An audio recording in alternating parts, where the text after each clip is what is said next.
And a very good afternoon, everyone, as we welcome you to a very cold and blustery Collinsville Sports Complex here in Collinsville as we get you set for some Lady Kahok softball action this afternoon. I'm Todd Duke. Chris Kettler will join us here in just a little while as we welcome you into the Chiropractic Works pregame show here on the Kahok Sports Network. Chiropractic Works is owned and operated by Dr. Chris McCluskey. He and his crew are focused on helping as many people as possible live high-quality lives all through chiropractic care and wellness. You can visit Dr. McCluskey at Chiropractic Works in Collinsville at 410 Regency Center, just off of the Beltline Road in Collinsville, or call 343-3602 or online at chiropracticworkscollinsville.com. Your Kahawks come into today's contest with an overall record of 13-3. They are 2-2 in Southwestern Conference play. The Belleville East Lady Lancers under Coach Natalie Peters, they are 11-3 on the year and 2-1 in Southwestern Conference play. Natalie Peters has been coaching this team since 2006. She has 6 regional championships, 3 sectionals, and in 2006 she went 28-11, qualified for state but did not place in the top 4. And Chris, this Belleville East Lancer Club, let me tell you what, they are one of the programs around here in the Southwestern Conference that everybody wants to emulate because they have put up some impressive numbers over the years. Yeah, over many years they had a well-coached team. Even back in the day, won some state championships, did real well here, and they are one of the top programs in the Southwestern Conference, them and Edwardsville, and that's two of the teams Kahawks will see this week. Yeah, Rita Menke was the head coach when they won their 3 state championships in 1989, 1995, and again in 2003, and they had a 4th-place finish the next year in 2004. 1978 was their first season. They have those 3 state championships, and all those were with Rita Menke. She went stellar, 24 years, 614 wins, and only 172 losses. Ron Stevenson was the very first coach for Belleville East. He coached for 3 years, followed by Menke, and now followed by Natalie Peters. So, Chris, one of those programs where they only have they're only on their 3rd head coach. Well, that's some stability there. The coaches have done well, and it helps the program to keep that going here with the same coaches year in and year out. Well, Collinsville is wanting to emulate what Belleville East has done over the last few years, and they're off to a pretty good start this year. As we mentioned, 13-3 overall and 2-2 in conference play. I had a chance to catch up with Collinsville head coach Brett Swip. We talked about that and many other things, and that conversation comes your way next as the Chiropractic Works pregame show continues here on the Kahok Sports Network.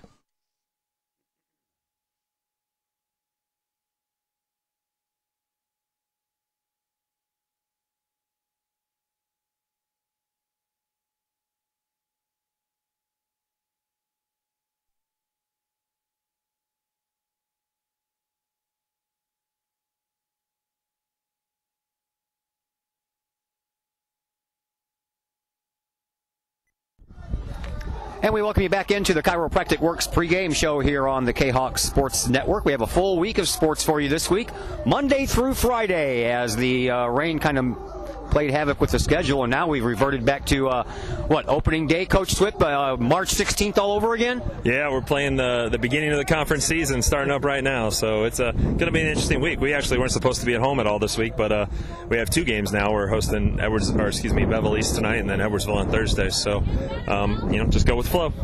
All right, let's go back in time. Last couple of games, the one that we had for everybody on KHOKsports.com, the loss against Alton and then the win against Civic Memorial. Let's talk about the Alton loss first.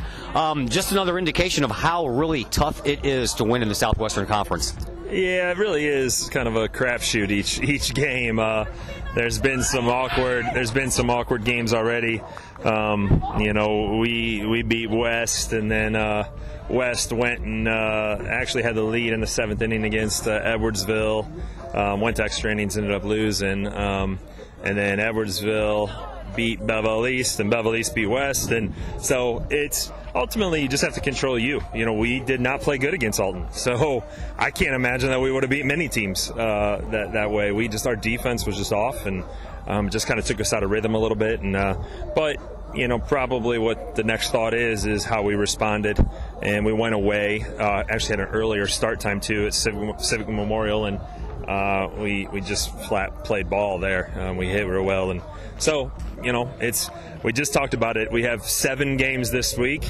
We can't worry about game 6 or 7. We just got to worry about inning 1 today, and we're just going to try to stay as consistent as we can. All right, that brings me to my next question leading up, because you guys have a very, very busy weekend coming up. Tell everybody what's going on this Saturday.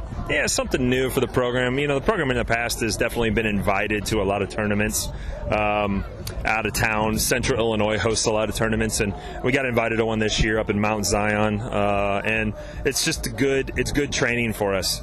Ultimately we're going to be back in the playoffs, sectionals and beyond sooner than later. So we need to learn how to play on the weekends. We need to learn how to be on the road. We need to learn how to be around each other for long periods of time. So one of the things that we talked about as a coaching staff is we wanted to get on the road this year and do an overnight. So we're going to go up Friday, take vans, get up there, and then we'll play 3 games on Saturday against teams from Central Illinois, and ultimately it's just be an overall good experience for us.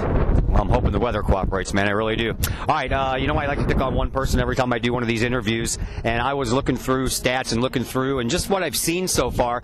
I was kind of really shocked when I actually noticed that your first baseman, R.J. Simpson, was a freshman. Man, has she played good, and she is poised for a freshman. Yeah, she's fun to coach. She's fun to coach. I've had the pleasure of seeing her in the club world for a while, and she's she's a baller. You like clutch players that aren't scared of the moment, aren't scared of the stage, and ultimately she came in, and you give her credit. You probably got to follow up the next credit with Faith Hall. Faith is was an all-conference first baseman last year. This year, challenged Faith to be versatile, and she played a little bit of shortstop, played a little bit of outfield, now she's playing third base because Bell's hurt. Faith's going to be a college player. She's from last year to this year, she continues to get more serious about the game of softball, more serious about her training, more serious about getting better, and she's going to be a college player, and I know she is. So it's kind of a tandem. RJ came in, played first base. Faith then became more versatile. They have a lot of RBIs in our program. RJ gets on base a lot, so we bat her at the top, so she gets a lot of at bats. But yeah, we have that's a freshman there, and then also a senior in Faith, and they've really taken over. They've taken over our lineup, so it's been fun to watch. All right, you have Belleville East this afternoon. This is the one program around the Metro East and in the Southwestern Conference that has really shined over the last 15 years or so. They've got a number of championships, and from the looks of their record, they look like they're not slowing down at all this year either. Yeah, they should be good. They should have a great year. They have built a high school, powerhouse softball program. It started with Coach Minky, who's was coaching there for many state titles, and it's continued with Coach Peters. Coach Peters played for Rita, and she's continuing that tradition. It's a high school factory. They just bring in softball kids and continue to develop softball kids. We haven't been able to match up with them very well the past few years, so I'm hoping that's going to change. We're pretty dynamic athletically, so you take some good softball skilled players and you challenge them with some athletic players. I'm hoping that we're going to be able to compete a little bit better the next few years. Thanks, Coach. Good luck out there today. All right, Todd. Thank you. As head coach Brett Swip of your Collinsville Kahawks. We'll take a break here on the Chiropractic Works pregame show. When we come back, we'll throw those starting lineups at you, and we'll have first pitch, all that, and more coming up on the Kahawks Sports Network.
And once again, we welcome you back into the Chiropractic Works pregame show here on the Kahok Sports Network. I'm Todd Duke, Chris Kettler alongside as well as we get you set for this game between Collinsville and Belleville East. Again, a big thank you to Chiropractic Works in Collinsville. That number again, 343-3602. ChiropracticWorksCollinsville.com is where you can find them on the internet or in person at 410 Regency Center, Chiropractic Works in Collinsville. Well, let's take a look at the history between these two teams over the last 18 years or so, and it has not been pretty. In the regular season, Collinsville is 3-33 against this Belleville East squad and 0-3 in that time in the playoffs for an overall total of 3 wins and 36 losses at the hands of the Belleville East Lancers, and that goes back all the way to the 2000 season. Last year, Collinsville lost both games by pretty big margins, 11-1 right here on this field, and then 11-4 at Belleville East. The last win for Collinsville on the softball field over Belleville East was 8 years ago with a 2-1 win at CHS, or right here on this very field. So, Chris Kettler, it has not been very nice between these two teams, and we're hoping to change that this year as Collinsville is trying to get headed in the direction that Belleville East has already been in. I believe it was 8 years ago. That's probably when we won the regional championship. So that's a good barometer to know if you're going to be good, if you can get out here and beat a team like Belleville East. Last time that these two teams met in playoff action was in May of 2014. Collinsville lost that game 11-1, and that was a home contest for Belleville East in the regional opener. So, again, the Lancers have just not been that nice to your Collinsville Lady Kahoks when it comes to softball. And right now it is Veterans Appreciation Day here at the ballpark, and the veterans are being introduced. They come out alongside one of the players that's being introduced now, and then we'll have our national anthem, and then we'll get on with some ball. So we will take another break here, the last one on the Chiropractic Works pregame show. When we come back, we'll give those starting lineups to you, and then we'll have first pitch, all that and more coming up on the Kahok Sports Network.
And once again, we welcome you back into the broadcast booth here at the Collinsville Sports Complex. It is a very cold and windy day. We cannot catch a break around these parts. We did a game Thursday, and it was 85 degrees, and here I don't even think it's reached 45 degrees. So it is very cold. It is very windy. Wind chills have not been above above 32, all day long, and the wind is blowing straight in.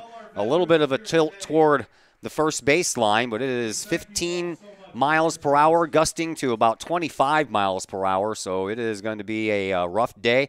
If anything gets hit in the air, I wouldn't think we're going to see anything over the fence, but I was out here watching practice earlier, and man, I tell you what, the girls were having a hard time catching up with these fly balls. It starts out heading right toward them, and then that wind will push it away, and there's a lot of balls that fell to the turf before they hit a glove. So it should be a little bit of a battle here against the elements as we move along in this one. Things are supposed to improve as we get closer to Tuesday, Wednesday. Supposed to be pretty nice, but Chris Keller, I can't remember having anything like this weather we've had over the last month. It's been horrible. Yeah, it's been pretty horrible weather, so hopefully the practice they did out there on the fly balls, the players have been able to figure out the adjustments they need to make. It's going to be an adventure out there, but yeah, we're halfway through April here, and the trees still haven't gotten to blooming yet. No, the only thing that's blooming right now in a while. The only thing that's blooming right now is the weeds. That's the only thing in my yard turning green is just the weeds. All right, enough about the weather because we all are just kind of over it around here. So if you're somewhere watching this game and you're nice and warm, I'm very happy for you, and push some of that this direction. Here are your starting lineups. First for Belleville East, Christina Bettis will lead things off. She'll play third base, followed by Jackie Belzer, who will play center field. Behind the plate and batting third is Alexandria Bose. Alyssa Krause in the cleanup spot. She plays shortstop. At first base and batting fifth is Jasmine Poor. Kinsey Crowder is playing right field, and batting sixth, Abby Gray in the seventh spot. She is the designated player. She'll be playing for the left fielder Stephanie Hall, or batting for the left fielder Stephanie Hall. Stephanie Bingham will be in the pitcher's circle and batting eighth, and then Avery Patton will bat ninth and play second base for Belleville East. For your Collinsville Kahawks, they'll lead things off with R.J. Simpson. She'll man the position at first base. Hannah Scrum is in left field. She'll bat in the number 2 spot. Wasn't feeling well earlier today, but apparently she feels well enough to play. Maddie Lautz is in the pitcher's circle, and she bats third. Faith Hall bats cleanup and plays third base. Sam Brakebill will be the designated player this afternoon for Collinsville, and she will bat for Darby Tarrant, who will play shortstop. Riley Doyle is back behind the plate, batting sixth. Batting seventh is Heather Martinez, playing second base. Riley Hindall playing right field and batting eighth, and Adriana Hall is in center field and batting ninth for your Kahawks. In the pitcher circle once again, It is Maddie Lautz. Maddie is 9-3 on the year. She has pitched in 78 innings thus far. She has 2 saves to go along with her 9-3 record. 46 runs, 43 of those earned for an earned run average of 3.86. She has given up a couple of home runs, but the strikeout to walk ratio is awesome. 77 strikeouts in those 78 innings pitched, and only given up 25 walks. So walks, hits, innings pitched, she's got that average of 1.19. So again, Chris, Maddie Lautz is having another stellar year in that pitcher circle. And she had a good bounce back game Friday against CM. Mowed down the first 11 batters there, and just gave up the 1 run there with the 13-run lead in the top of the 5th inning. So after some troubles on Thursday against Alton, she bounced back very, very well on Friday night. Stephanie Bingham will be the opposing pitcher, and we'll give you her numbers as we move along here when she takes the pitcher circle for the bottom of the first. So very windy day, as we mentioned, so we'll see how that plays with things as we move along here. Other than that, the girls are ready to go. The field looks great when you're in a warm press box being shielded by the wind, but you step outside, boy, it's cold. It was very dusty. Thursday. On Thursday, we had a little bit of rain over the weekend. Maybe knock some of that down. We won't have that dust flying around here today. A little bit of snow this morning, too. Had some flurries flying around.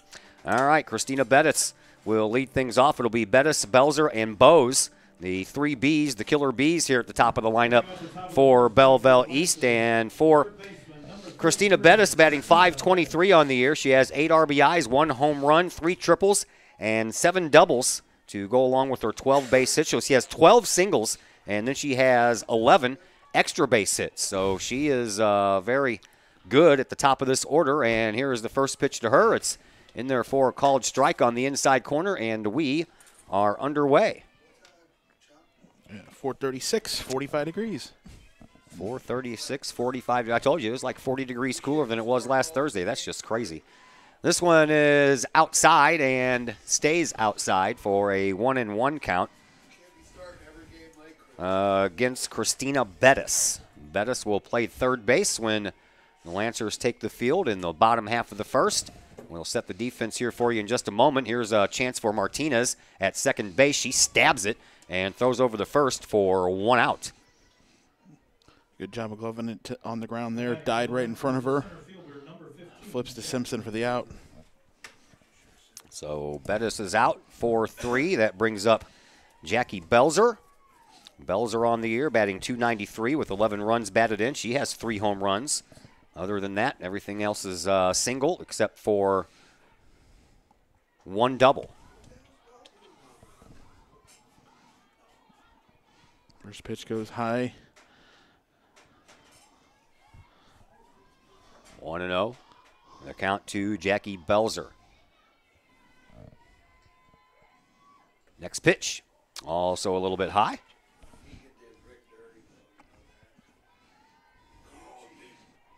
2-0 the count to the Lancers' Jackie Belzer.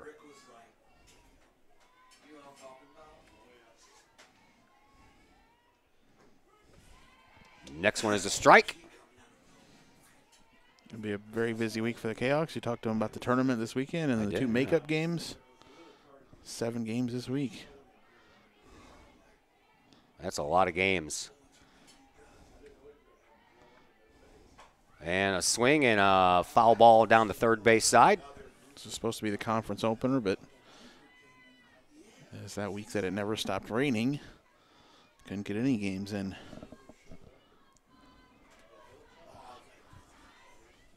2-2 the count to Jackie Belzer. 1 out. We're in the top of the first inning.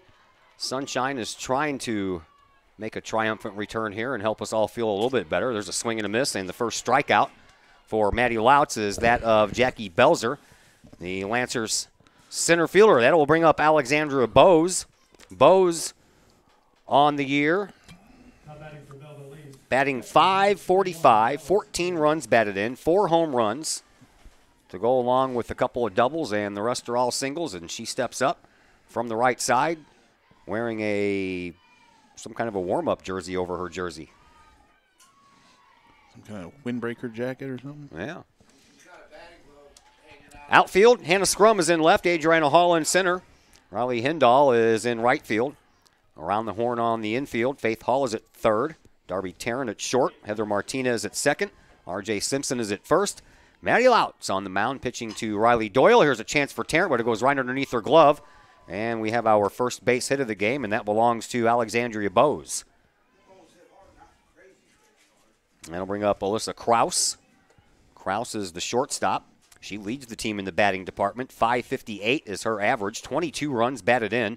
6 home runs, 3 triples, 5 doubles. And other than that, 10 singles. A lot of these girls, this one, Kraus has more extra base hits than she does base hits. She has 10 base hits, and she has 14 extra base hits. Like I said, though, you'll be hard-pressed to get one over the fence today.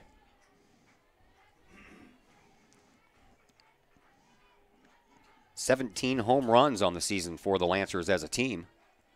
Runner on at first, 2 outs, top of the first. Here's the next from Lautz. Up high, Doyle pops up out of her catcher stance and bluffs the throw over to first. I think that ball popped out of her glove, or she probably would have thrown it down to first. Base coaches wearing helmets out there. Just caught that. I don't blame them. See that too often. Nah, I still don't blame them. Next pitch, swinging a foul ball down the third baseline.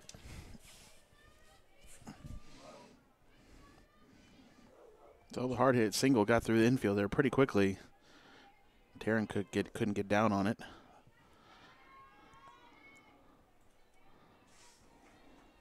Trying to see who was running at first, because yeah, they did. Yeah, they brought in one for catcher. I don't. Is that Mackenzie Dow? Yep, it is. Number 2. 2-1 the count to Alyssa Kraus with Jasmine Poor, the first baseman, waiting on deck. Louts ready to go with the 2-1. It's up high, 3-1.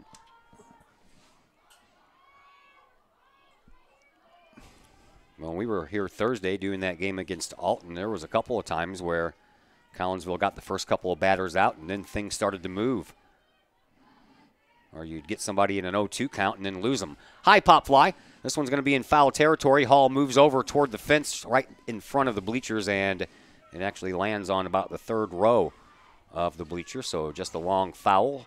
Count is full at 3-2. Runner at first base. 2 outs, top of the first. But that might have a chance to stay in with the wind kicking it back that way, but went out of play, out of our camera view. So Louts has a new ball. She's ready to go, and here is the pitch. Swing and a shot Back back to to where it came from, and Louts snags it before it has a chance to go up the middle for a base hit. So after 1.5 inning in the books, we head to the home half of the first, no score.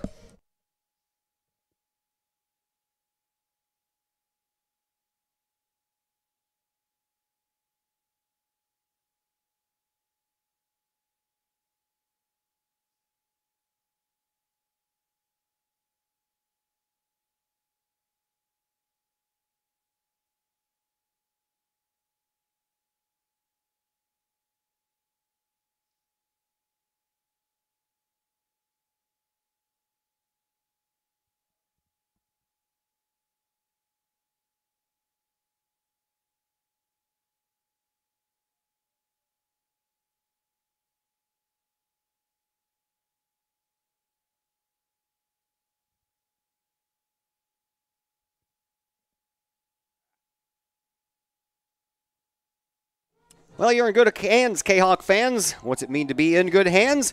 It means you get an expert agent and his team who are in the game for you.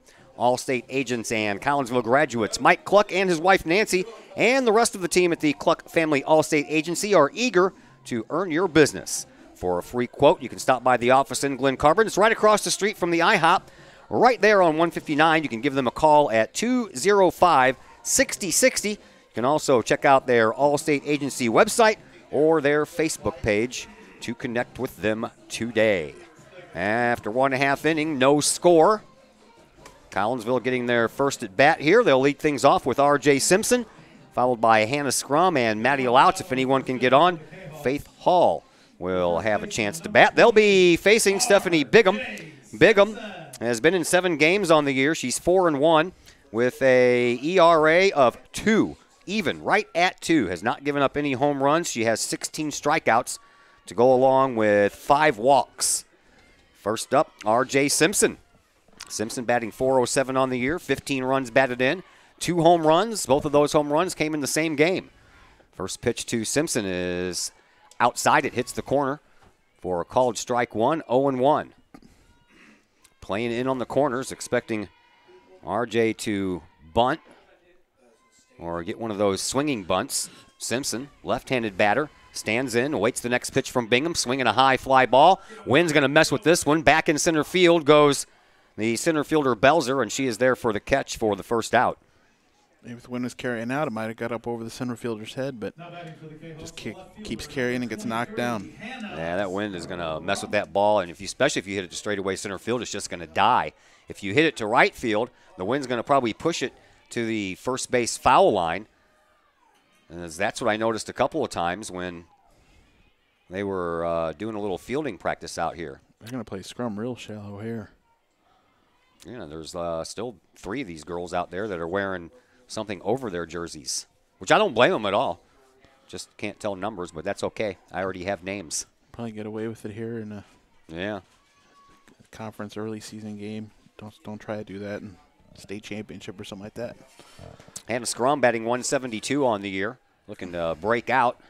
Maybe she's one of those waiting for the weather to warm up kind of players, as she skips out of the way of a ball inside when she was squaring around to bunt. 1 out, nobody on. Bottom of the first, Collinsville's first at bat. Lancers could not score in their first half inning. Here's the next from Bingham, and this one is on the outside corner. Called a strike, 1-1. We'll set the defense for you here for the Lancers after this next pitch from Stephanie Bingham. Bingham, swing and a miss by Scrum. 1-2 in the outfield. Hull, Belzer, and Crowder from left to right. On the infield from third to first, Bettis, Krause at short, Patton at second, Poor is at first. Stephanie Bingham in the pitcher's circle, and Bose behind the plate for the Lancers. Next pitch to Scrum, swing and a miss, and that one gets away. Bose picks it up, throws down to first, and it hits Scrum in the back, so she's safe.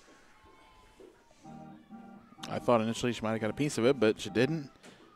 Catcher was right there to get the ball in, just threw it right into Scrum's back. Number 20, Maddie Louts. So Collinsville has their first base runner without the benefit of a hit. And here is Maddie Louts, the leading hitter for Collinsville this year. .483 average, 15 runs batted in. She has a couple of triples, 3 doubles, and the rest are all singles. She steps in from the right side with the runner at first base. Pitch on the way, outside and low, ball 1.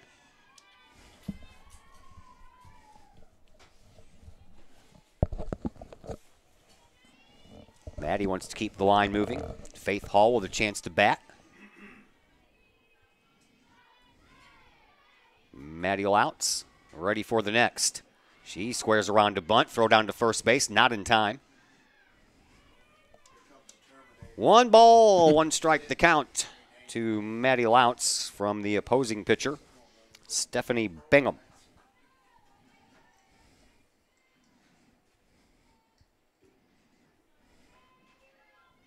Bingham ready with the next. Here it is, swing and a miss. Louts is in a 1-2 hole. She swung it ball 2 outside. Christina Bettis, by the way, is playing third base, but she is the leading pitcher for Belleville East with a 7-2 record. Next pitch to Louts, outside, ball 2. That evens things up at 2-2. We're in the bottom of the first, no score. Hannah Scrum's over at first base for Collinsville. She struck out, but catcher Bose dropped the ball, then picked it up to throw it down to first base and hit Scrum in the back, so she's safe. And she goes. There's a shot back to the pitcher. Bingham over to second base. That's the only out they'll get. So Louts reaches on the fielder's choice, while Scrum is out 1-4 for out number 2. And that'll bring up Faith Hall. Faith is batting an even .400 on the year, 19 runs batted in. A couple of triples and a handful of doubles. She steps in from the right side. And Maddie Louts running for herself at first base. Good idea to probably stay warm. Swinging a foul ball back to the screen. Louts was off and running on the pitch. Yeah, staying out there running was be a little better than just sitting out there on the bench and getting cold. I would agree.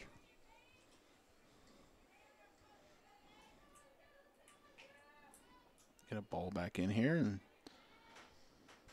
we're ready to go. Umpire had to check it out, make sure there wasn't any scuff marks on it. Rips. Now Bingham, ready to go. Here's the next pitch, outside and high. Ball 1, 1 ball, 1 strike. 2 outs in the inning, bottom of the first. No score between Collinsville and Belleville East.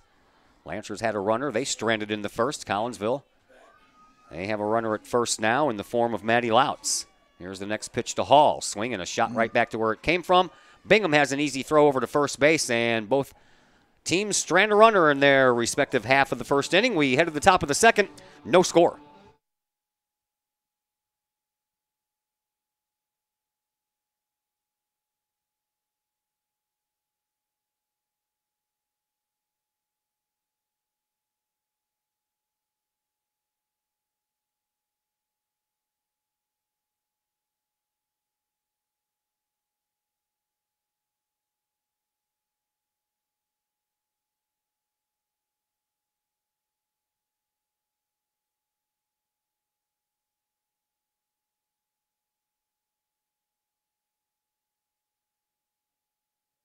Let's thank Mike's Automotive in Collinsville.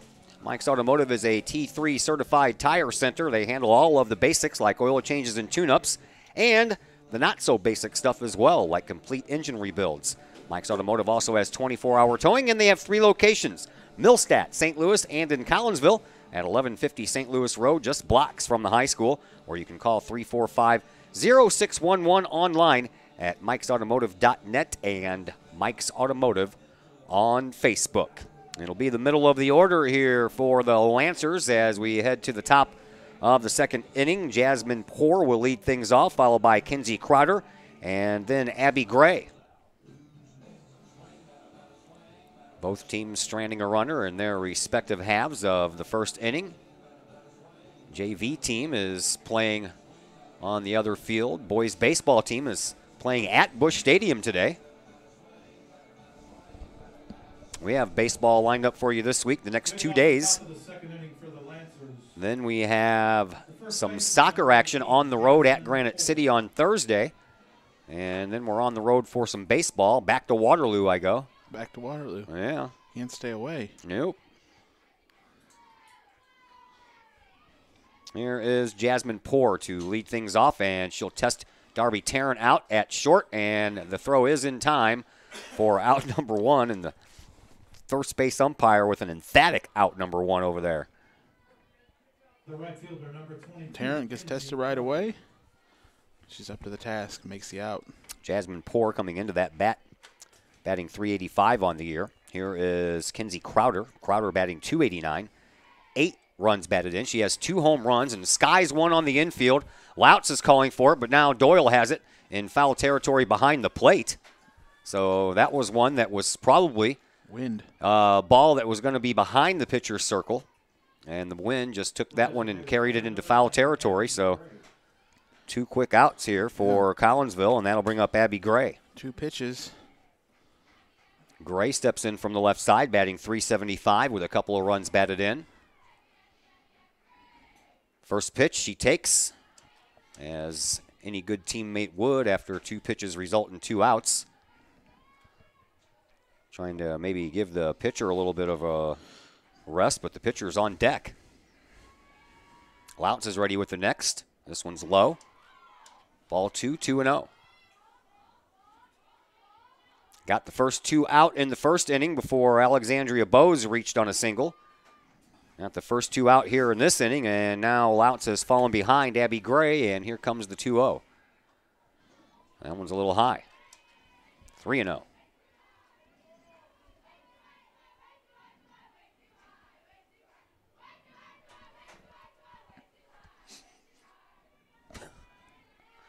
These girls and their little chants.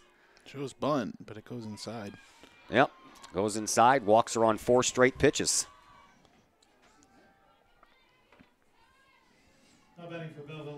That brings up the pitcher, Stephanie Bigham. Bigham on the year, batting .200. She has 1 hit in 6 plate appearances. She has a runner at first. Bingham, righty. Takes a strike on the outside corner, so that was a good job there by Maddie Lout. She needed to come back with a strike after 4 straight out of the strike zone. Put Abby Gray on first base. So 0-1 the count to the opposing pitcher, Bigham. Next one, a little low. Ball 1, 1-1.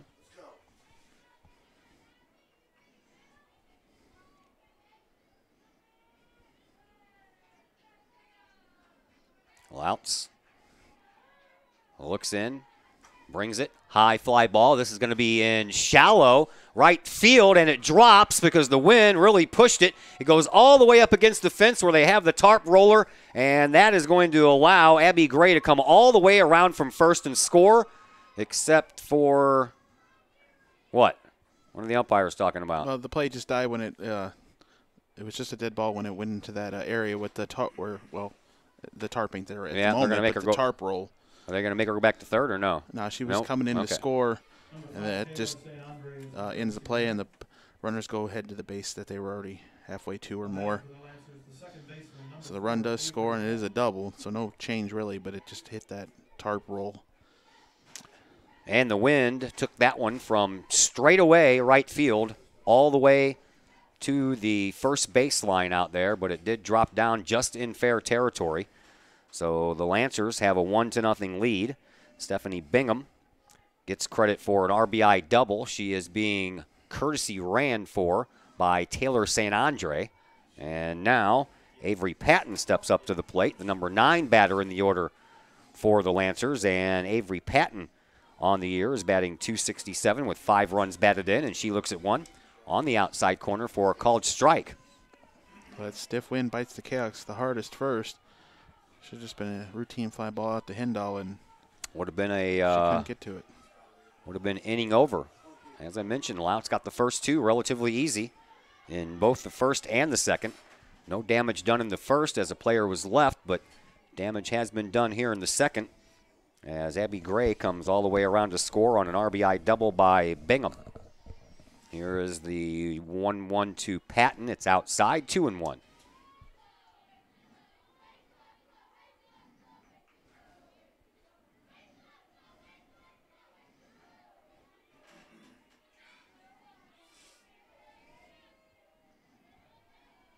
Patton steps back in from the right side.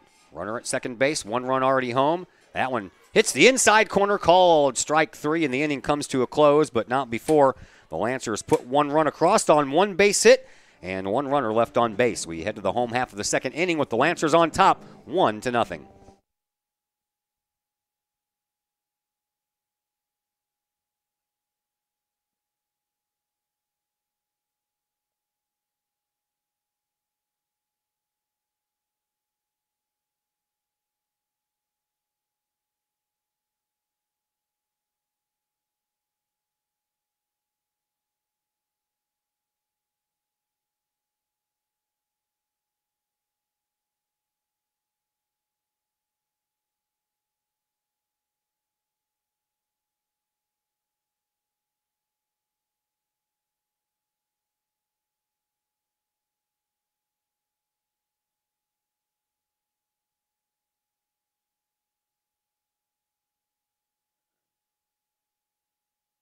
Let's thank Brad Keene at Visionary Wealth Advisors in O'Fallon.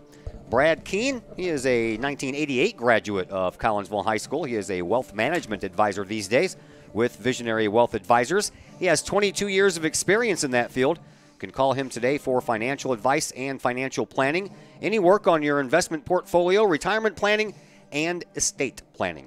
Visionary Wealth Advisors with offices in Edwardsville, St. Louis, and O'Fallon. Call Brad Keene today at 726-3008 or online at visionarywealthadvisors.com. Well, the Lancers scored a run in their half of the second. Collinsville trying to answer here in the bottom half of the second, and it'll be the middle of the order for the Kahawks as well. Sam Brakebill followed by Riley Doyle and Heather Martinez to face Stephanie Bigham. Bigham helping herself out in the last half inning with a RBI double that was win-aided. Designated player number 21, Sam Brakebill. Brakebill comes up to the plate with a .462 average, 10 runs batted in. Second leading hitter right behind Maddie Louts here for Collinsville. Brakebill awaits the first, and it skips about 1.5 feet in front of home plate. Ball 1. All fielders playing Brakebill, maybe a step or 2 in. In on the corners, normal depth at second and short. Playing shallow in the outfield with that stiff wind coming in. Next pitch, swinging a high fly ball out to center field. Belzer is underneath it and has it for out number 1.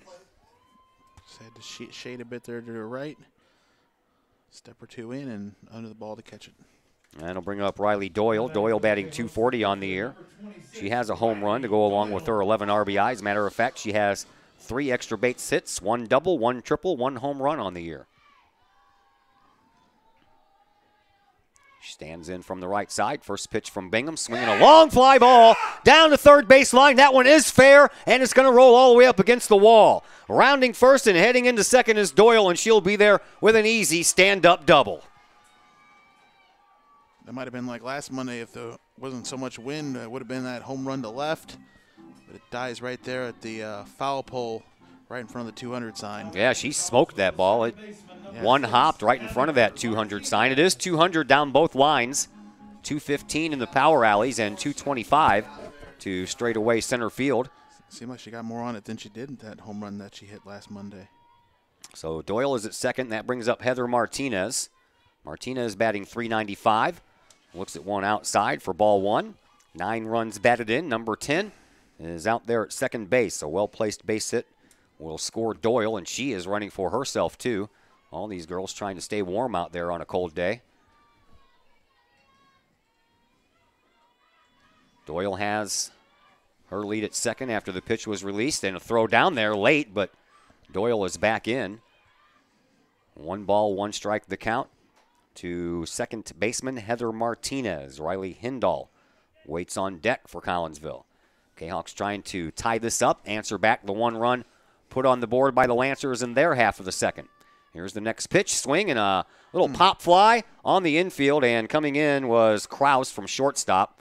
And I'll tell you what, Heather Martinez just got underneath that ball, put some spin on it, and popped it right up to Kraus at shortstop. Seemed like it was going to have a little more coming off the bat, but she was under it just a little bit.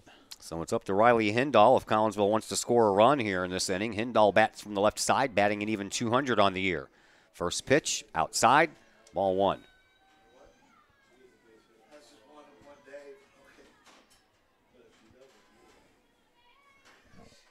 Hindall has a double this year. Would like another one of those right here. I think that was the other day.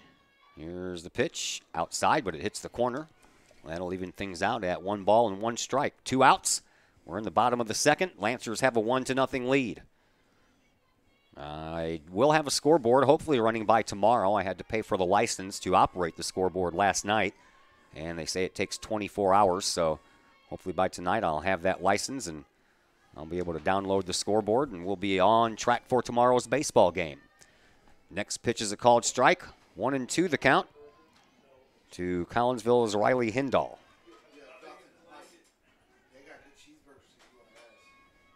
Bingham ready with the next. Here it is. Outside.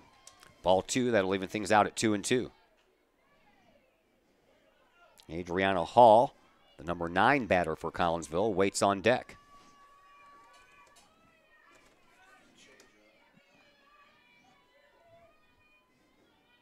Stephanie Bingham brings in the next. Swing and a miss. And down on strikes goes Riley Hindall, and that ends the inning. Collinsville stranding a runner at second base. We head to the third. Lancers have a 1-0 lead.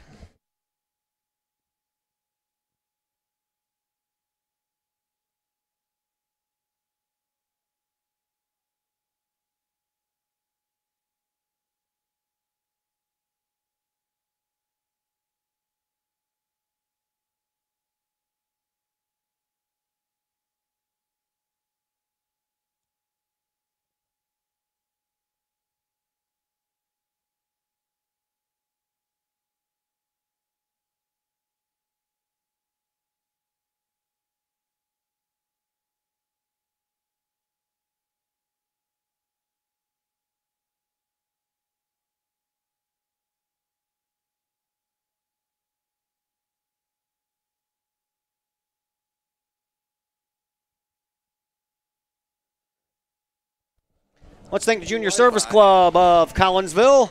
The Junior Service Club has been in action since 1934. The Junior Service Club of Collinsville has been providing women in the community an opportunity to make a difference with fundraisers and projects, all that help the needy in the Collinsville area. Their next thing coming up is Community Work Day. That'll be on April the 21st from 9 a.m. to noon. Volunteers will be helping with projects at Glidden Park, Miners Theater, and Willoughby Farm.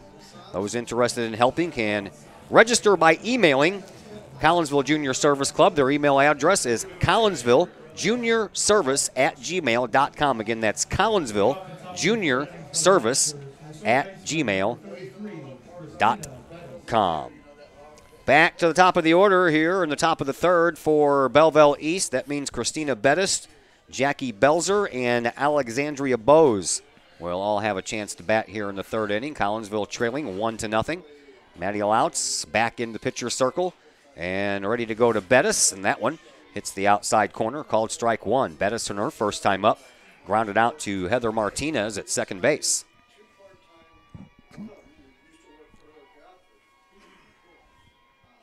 Bettis Swing right back to Maddie Louch. She takes it on one hop, throws over to first base for out number 1.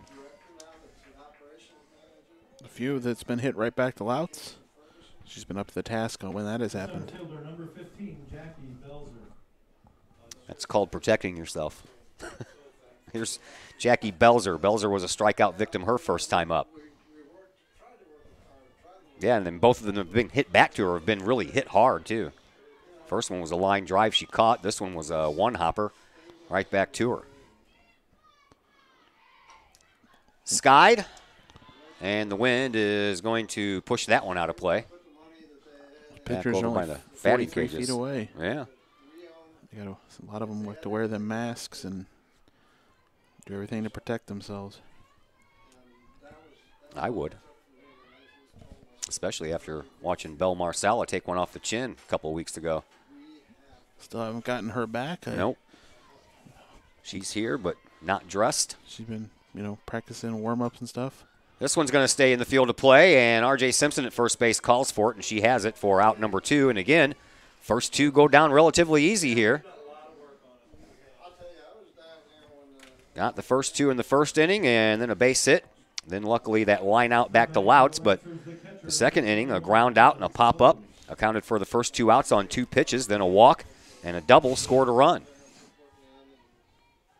And that walk was 4 straight out of the strike zone. Here is Alexandria Bose. She singled and was stranded her first time up. She bats with the bases empty here in the top of the third. 1-0 in favor of the Lancers.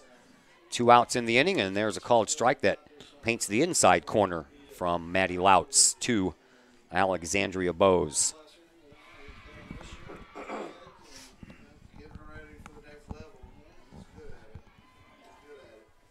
Next from Louts on the way.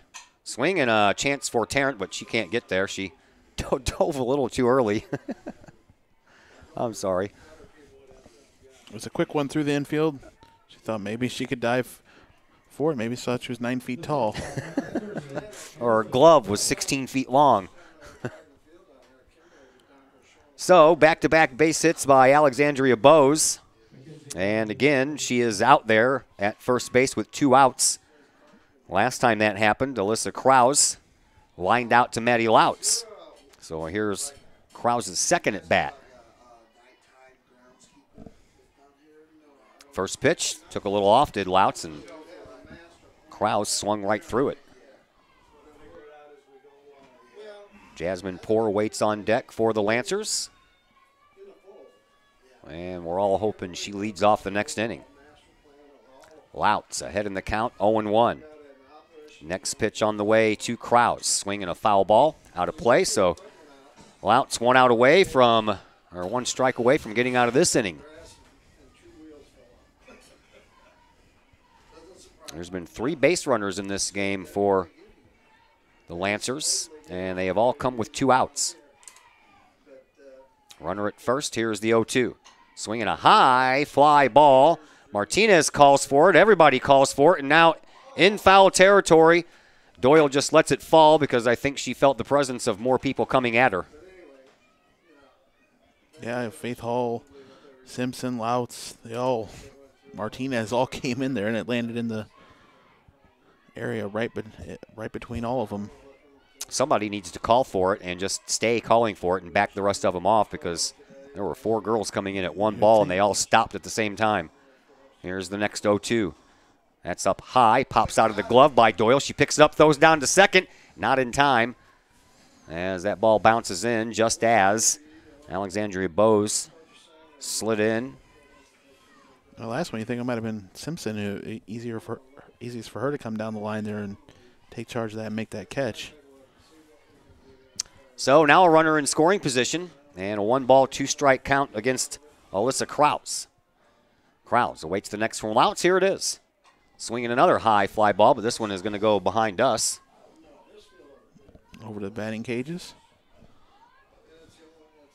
So the count remains 1-2. 2 outs in the inning. We're in the top of the third. 1-0 in favor of the Lancers. Louts ready with the next delivery. Swing and a miss, struck her out, so no damage done in that inning. As we head to the home half of the third, Collinsville still trails the Lancers 1-0.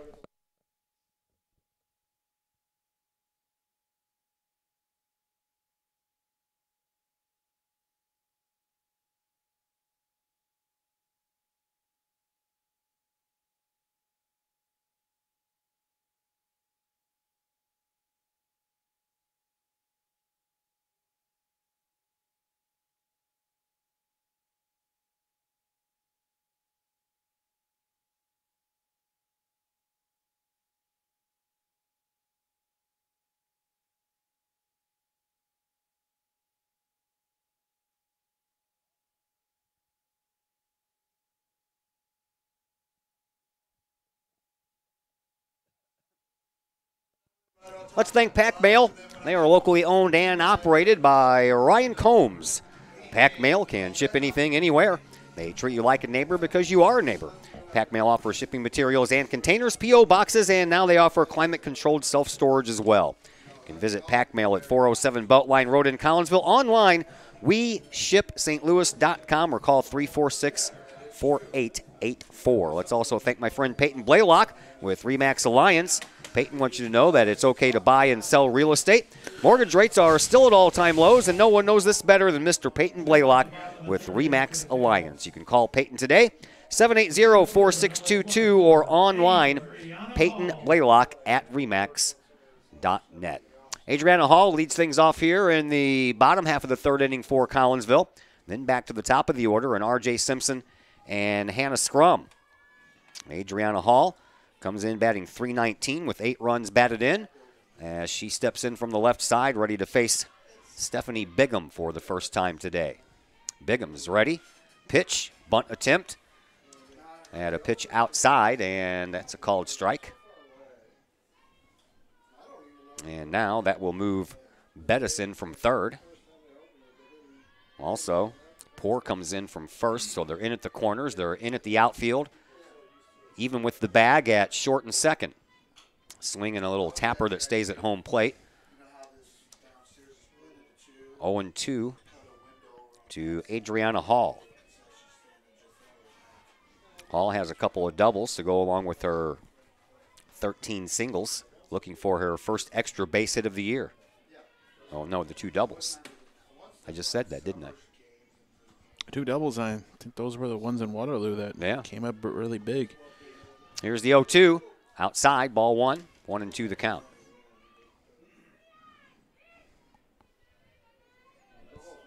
Who were the boys playing at Bush today? That's the question. No. I can't remember. Missouri team. Outside again. Missouri team.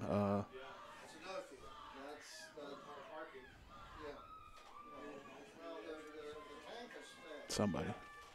They're playing somebody. We have baseball for you the next 2 days here on the Kahok Sports Network. Next pitch, and Adriana Hall singles it right through and over to first base. That was a nice play over there by Crowder out in right field. She got there quickly as that ball went right underneath the glove of Poor. Patton tried coming in from second base, but it got in between both of them, and Collinsville has a leadoff runner on here to start off the third. That ball threaded the needle just perfectly.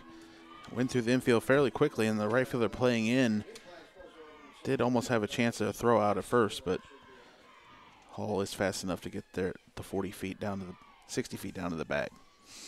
So Hall at first. Here comes R.J. Simpson. Flew out to center field. There's a liner down the first baseline. Hall around second. She's heading to third. Coach Brett Swip waving her home. She is going to score standing up, and in with an RBI triple is R.J. Simpson. Lined that one right down the line, and then it went perfectly into that right field corner. Bounced around a bit, and right fielder couldn't get it in before she had a triple. So Adriana Hall comes around to score. Collinsville has tied it up 1-1, and they have the go-ahead run down at third base with Hannah Scrum coming up to the plate. All happens real quickly. Not much going on for the Kahoks in the first 2 innings. A couple of hits down the first base side. One to the first baseman's right. This one was right down the line to the first baseman Poor's left, and that ball traveled all the way down the line, rattled around in the corner. That gave the speedy Adriana Hall a chance to make it home. Almost stumbled coming around second there. She had to dodge the shortstop. As she stayed on her feet, Brett Swip waved her home, looking like Jose Oquendo down there at third base. Even if she would have made it in, they would have been set up fine for a big inning, 2 on, but it's good to tie it up, and Scrum will look to drive in the go-ahead run. Hannah Scrum reached after striking out in the first inning on a drop ball by Bose behind the plate, and then Bose hit her in the back with it as she was running down the line. And this one's a strike on the outside corner, so 0-1. Still nobody out here in the inning. Adriana Hall led off with a single, followed by R.J. Simpson's RBI triple. That's where we stand right now, 1-1. Bottom of the third. Next pitch to Scrum. Outside, and that's called a strike. 0-2. Giving her that outside corner. He's been consistent with that.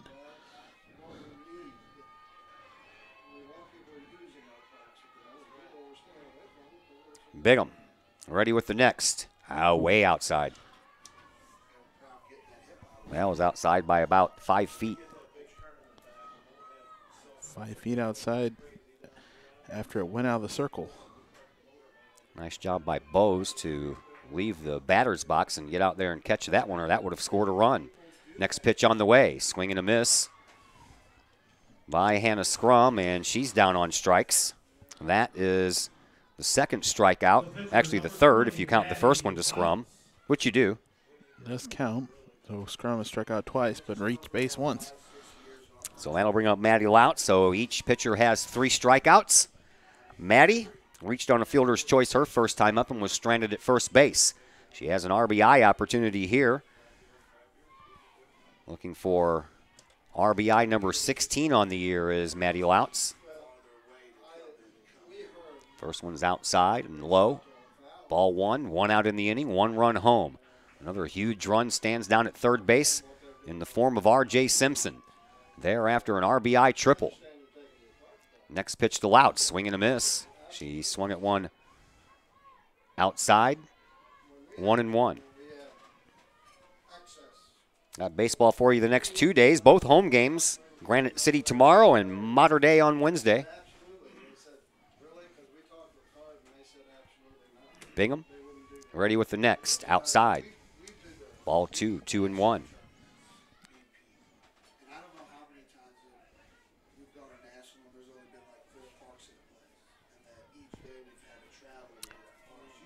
Third baseman's in, and Poor from first base comes creeping in a little bit more. Next pitch to Louts on the way, swinging a slow roller to the shortstop, and Krause throws over to first, and that allows R.J. Simpson to score from third base, and Collinsville takes the lead 2-1. It's enough to drive in the run. Lancers just take the second out of the inning. The Kahoks go on top 2-1. So Maddie Louts does pick up RBI number 16. That'll bring up Faith Hall. She'll bat with 2 outs and the base is empty. Faith grounded back to the pitcher her first time up. That ended the first inning. And here she is trying not to end the third. This one bounces in, ball 1.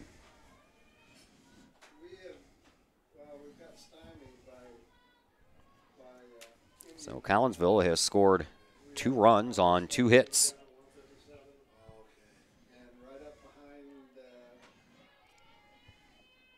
Faith Hall looks at the next one.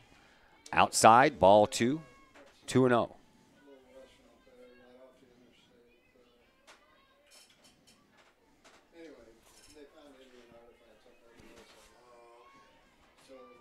Next one from Bingham to Hall. Ball that was outside. Off the end of the bat for Hall, straight into the fence right in front of the Lancers dugout.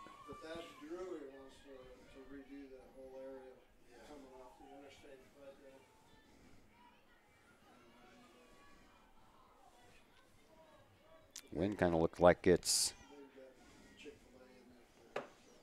dying a little bit. It's going to die down here by the end of the night tonight.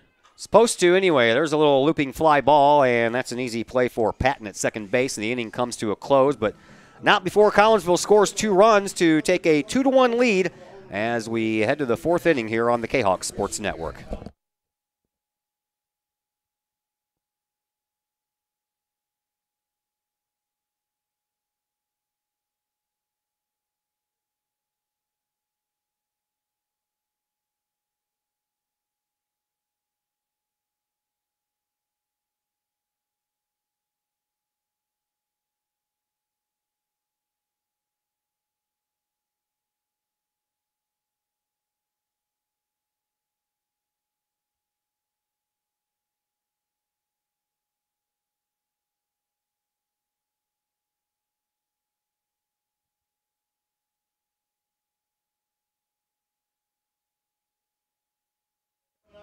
Let's thank the Collinsville Education Association.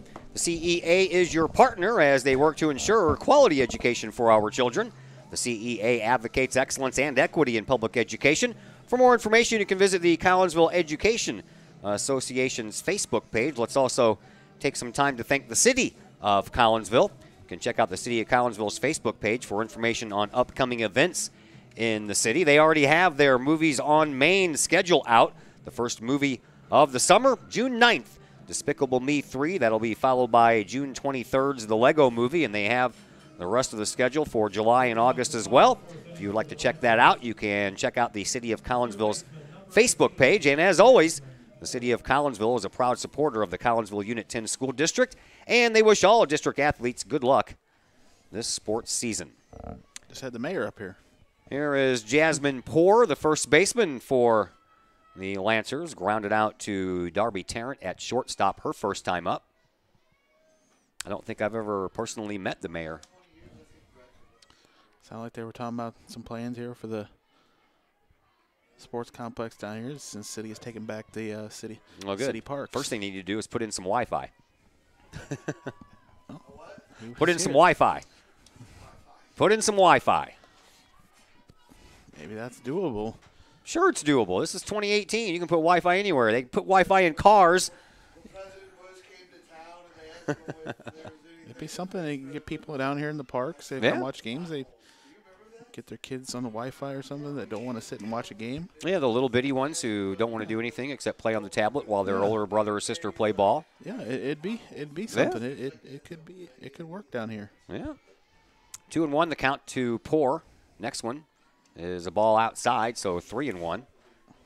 Jasmine Poor, Kinsey Crowder, and Abby Gray here in this fourth inning. If anyone gets on, Stephanie Bingham, the pitcher, will have a chance to bat. Poor grounded out to Tarrant her first time up. She's up there with a 3-1 count and pokes at one, hits it off the end of the back. R.J. Simpson takes it herself and runs to the bag for out number 1. Out gets her to chase one, hits it off the end of the bat, and Simpson does it all herself. Kinsey Crowder comes up to the plate next. She fouled out to the catcher Riley Doyle in her only plate appearance. That was a ball that started off being sky high right behind the pitcher's circle, and then the wind blew it back into foul territory, but Doyle stuck with it the whole time. First pitch in there for a strike.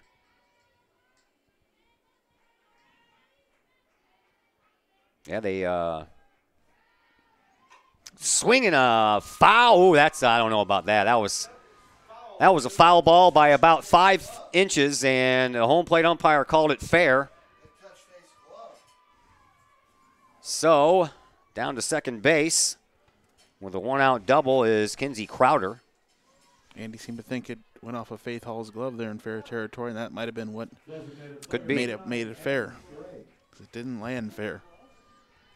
So Abby Gray, who walked and scored the only run for the Lancers last inning, is up there with a chance, and she makes good on that chance by poking one out into left field.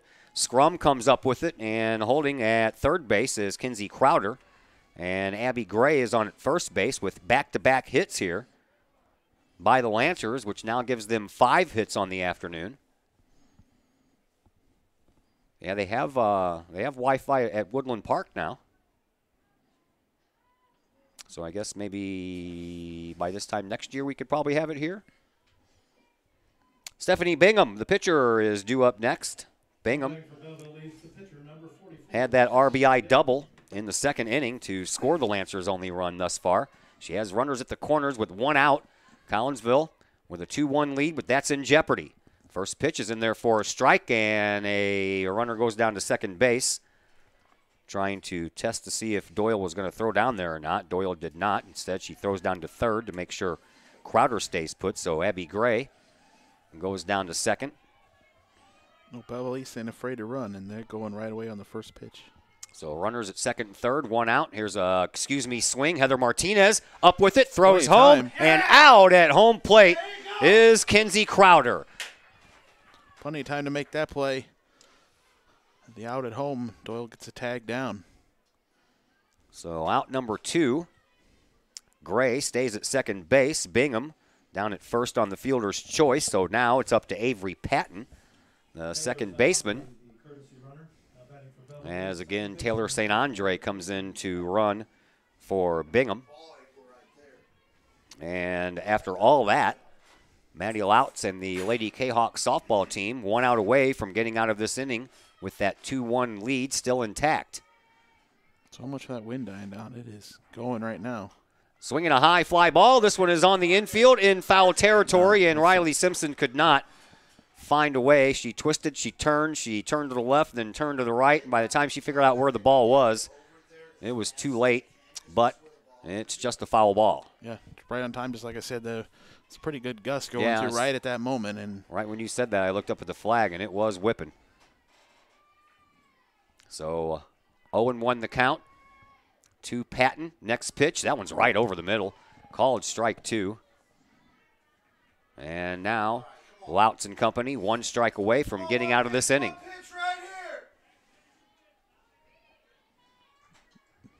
Louts shakes her head yes to the offering from Doyle. Here it is, swinging a little flare over Martinez's head, out to the outfield. Hindall comes up with it. The throw is not going to be in time to get the runner at home, and we are tied at 2. Pitch up over the plate, drives it in there to right. Hindall stays with it there to hold them to 1 run, but runners at the corners now with 2 out, tie game. And back to the top of the order we go, and Christina Bettis. Bettis 0 for 2, has grounded out twice, once to Martinez at second and once back to Maddie Louts. Here's the pitch. Outside, hits the corner. Called strike 1. Runner at third base is the courtesy runner, Taylor St. Andre. Runner at first base, Avery Patton. She's there with an RBI single. Here's the 0-1. And strike 2 called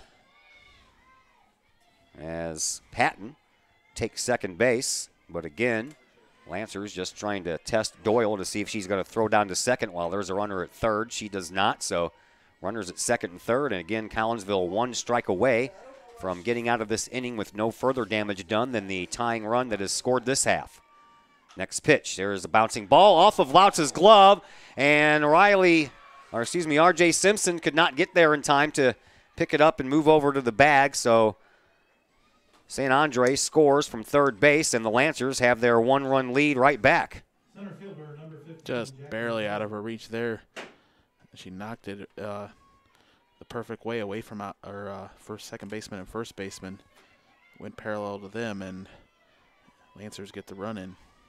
So back to first and third. And a throw down to second this time, and now Tarrant's going to throw home, not in time. Everybody's safe, and that allows a run to score. Throw into Tarrant was high, drew her off the bag. Like she couldn't get it back down there to Doyle to get the runner coming in from third.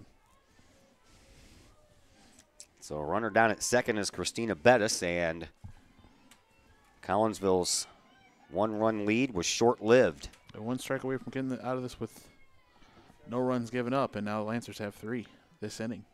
Well, that is unfortunate. Timeout called as everybody wants to come into the pitcher circle and talk about it, so we'll step aside for just a minute here on the Kahok Sports Network.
Back at the Collinsville Sports Complex. Meeting on the pitcher circle is over.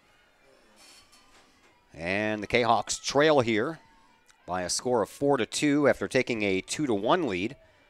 In the bottom of the third, Collinsville has given 3 runs back here. All 3, matter of fact, all 4 runs for Belleville East have come with 2 outs. And now the batter wouldn't get out of the way. I don't understand why you don't call the batter out. The batter would not get out of the way, and Riley Doyle had to throw around the batter as Bettis moves over to third base, but the umpire did not make the call at all. 1-1 is the count to the batter. Next one. Looked like for a minute that Belzer almost put her leg into the pitch to get hit. It wouldn't better. Yeah, next time just throw it into her. 1 ball, 2 strikes to count. Swinging a chance at third, and it goes right underneath Faith Hall's glove, and another run comes in to score.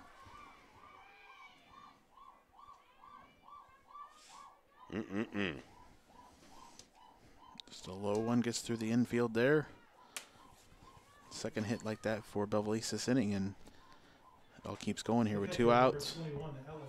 5 runs on 7 hits. All 5 runs have been scored with 2 outs.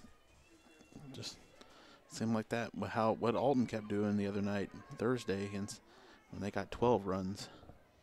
Just couldn't get that third out, get out of the inning. Steps Alexandria Bose, who is 2 for 2 on the afternoon with 2 base hits. She was stranded both times. And luckily for Collinsville, the bases were empty both times. First pitch was a strike. Next one from Loutz on the way. Swinging a fly ball out to center field. Adriana Hall is on the run, and she put up some pretty good distance there. Yeah. And hauls that one down for out number 3. But in the inning, 4 runs score on 4 base hits. We head to the home half of the third. Now the Kahawks have some work to do. They trail 5-2.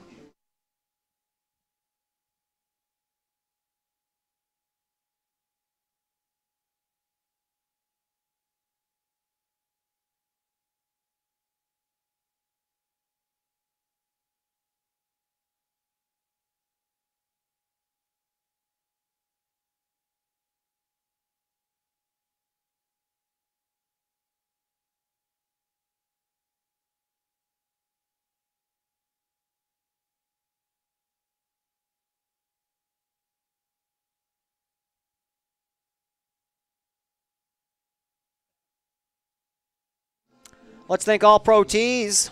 All Pro Tees is your place for custom apparel for your school, your business, your sports team, and more. All Pro Tees offers a variety of services and options, and they'll walk you through that process step by step. They pride themselves in being a local Collinsville business, and they specialize in helping their clients promote and grow that business, all with custom apparel. All Pro Tees. Right across the street from Kahok Stadium, online at allprotees.com, or call 344-2200. Kahawks have their work cut out for them. It'll be the middle of the order again. Sam Brakebill, Riley Doyle, and Heather Martinez. If anyone can get on, Riley Hindall will have a chance to bat. 4 runs scored in the last half inning for Belleville East, and they have a 5-2 lead. All with 2 outs. Kahawks almost got out of the thing with no damage, but the East Lancers get 4 runs. Brakebill will lead off the bottom of the 4th. Sam Brakebill. Having some plumbing problems at the home and trying to fix a toilet, my wife is, while I'm here doing this, so I'm answering some text messages. Here is Brakebill. Flied out to the center fielder Belzer her first time up. First pitch outside in the dirt, all the way back to the screen it goes. Ball 1.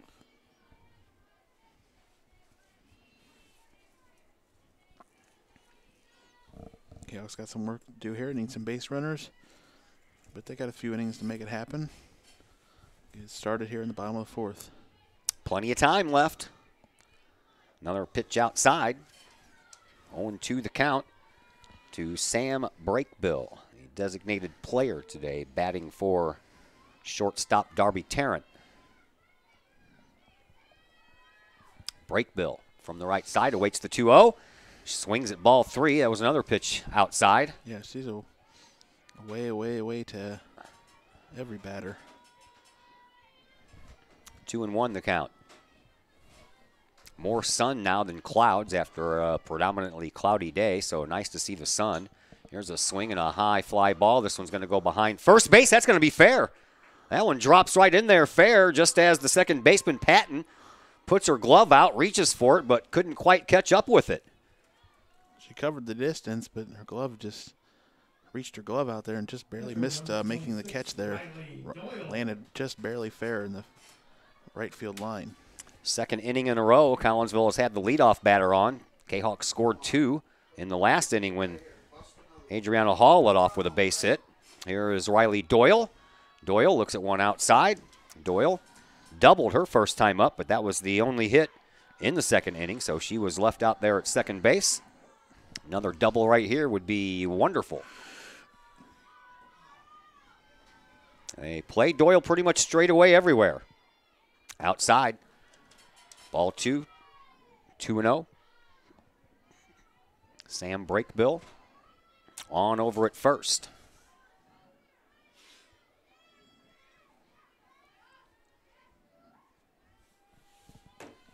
2-0 pitch on the way. That one hits the outside corner. She likes to stay out there on that corner, doesn't she, against these right-handed batters? She even goes even more away when some of them lefties were up. 2-1 the count to Riley Doyle. Next pitch, swinging a high fly ball, but this one is foul. Lost it in the sun and then pulls his hood up over his head like that was going to provide some protection, right?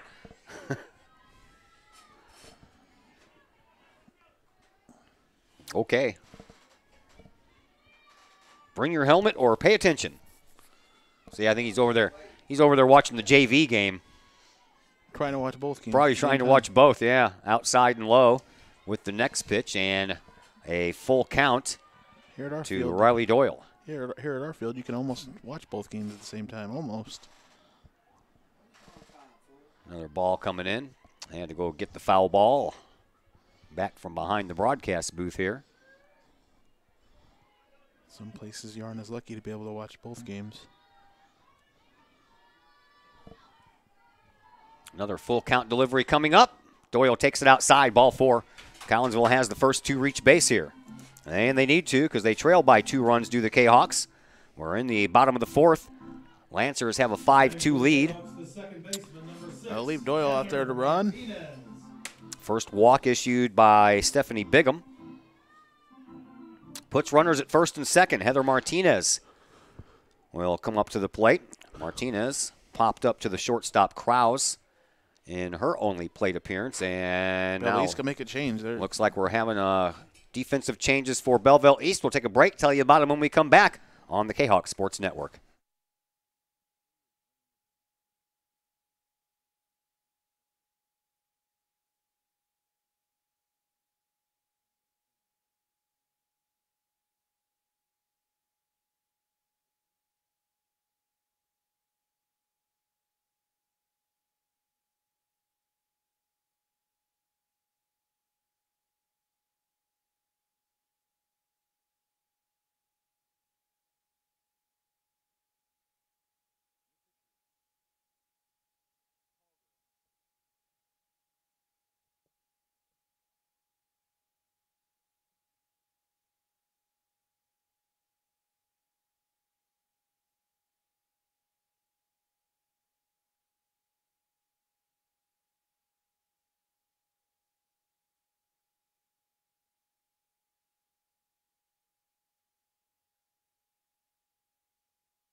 All right, we are back. We have a new pitcher, we have a new third baseman, and we have switched corner outfield spots. We'll break it down a little bit more for you after the first pitch here coming from Christina Bettis.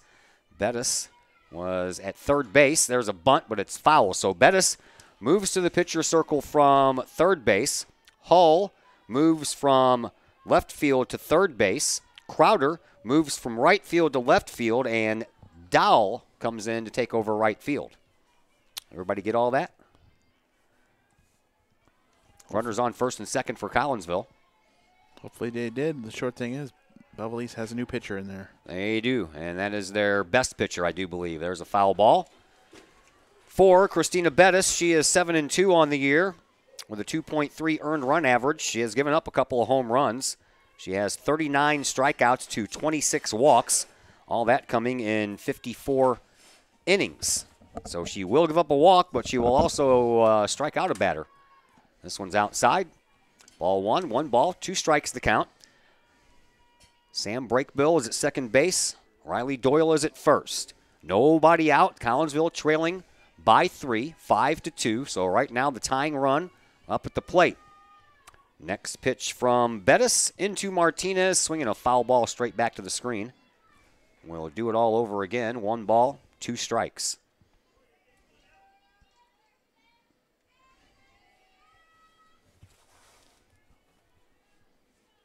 5-2 is our score. Lancers have the lead. Collinsville threatening here in the home half of the fourth. This one's a little chin music. Comes cutting in on her. 2-2 the count. Christina Bettis is one of 6 seniors on this team for the Lancers. Ready with the next. Outside. Ball 3, full count. Told you she'll walk some, she'll strike out some. 26 walks in 54 innings. 39 strikeouts in 54 innings. 3-2. The payoff pitch with 2 runners on is on the way. Swinging a little pop fly looper. That's going to get down. It does. Everybody's going to be safe. Coach Swip is going to hold up the runner at third base, and Sam Brakebill is in there standing up, and everybody is safe. As it landed to Karen off the outfielder, but didn't go too far. Maybe thought of sending Brakebill in to score, but it didn't go too far away from the outfielders. There's no point in risking getting first out of the inning at home. This will be Come on, Matt! Come on, Matt! Hayhurst coming in to bat. Mackenzie Hayhurst will come in and bat for Riley Hindall, and she'll do so with the bases loaded. I think she was out there in the JV game earlier. I thought I saw her out there in the outfield, so she switched games. Hayhurst has only had 10 at-bats with the varsity team. She is batting 100, and she has 1 hit. She was up with the varsity to start the season, but they had since moved her back down. She has scored 4 runs on the year, so I'm guessing she has received a couple of walks. She has a good eye. Maybe that's why they have her out there. So Hayhurst will bat for Hindall, and she'll do so with the bases loaded. Brakebill is at third. Doyle is at second. Martinez is at first. Nobody out here in this bottom of the 4th inning. So Christina Bettis has no room for error here, and Hayhurst squares around a bunt. She fouls it, and it goes straight back to the screen.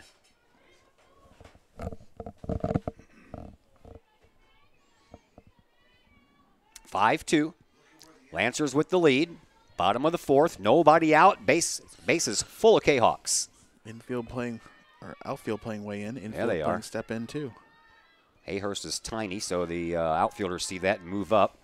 This one is a strike on the inside corner, so quickly a 0-2 hole for Mackenzie Hayhurst. So Bettis got started with Martinez, 0-2. Martinez won that battle. Hayhurst, a freshman, thrown into a big situation here.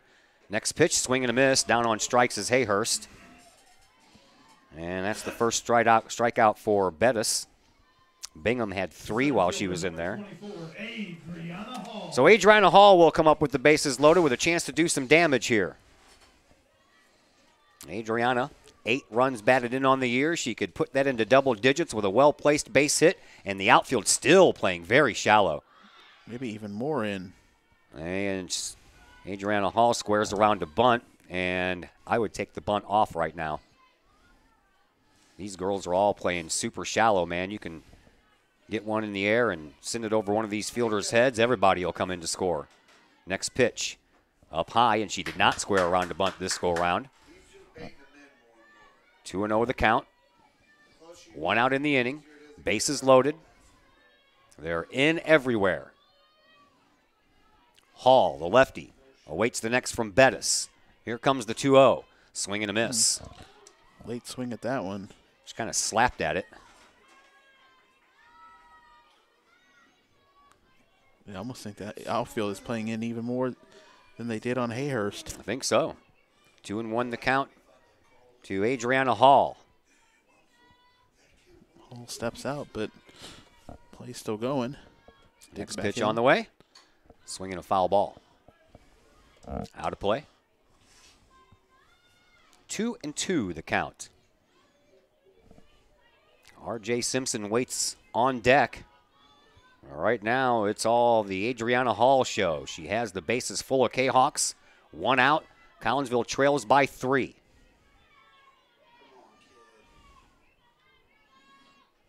Bettis ready with the 2-2. Here it is. Swinging a tapper right back to where it came from and home for 1 out, and that's all they're going to get.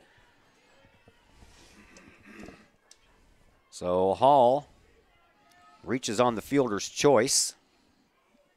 Yeah, nothing but a tapper back to the pitcher. Easy to make the throw out at home. Breakbill is out 1-2. 2 outs in the inning. R.J. Simpson, who smacked an RBI triple her last time up, stands in from the left side looking to do some damage here and get at least 1 run across here. The bases loaded. Swinging a scorcher foul that was headed for the stands. If it wasn't for the tall fence, it would have been.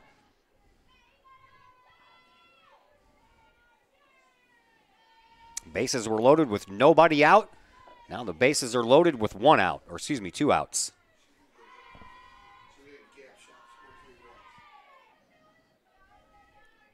Next pitch. Low. It's a good hitter, but it's been hitting the ball well over the last week or so. 1 ball, 1 strike the count. Doyle at third. Martinez at second. Adriana Hall at first. Next pitch, swinging a bouncer foul. Barely got a piece of that. Pushes the count to 1-2.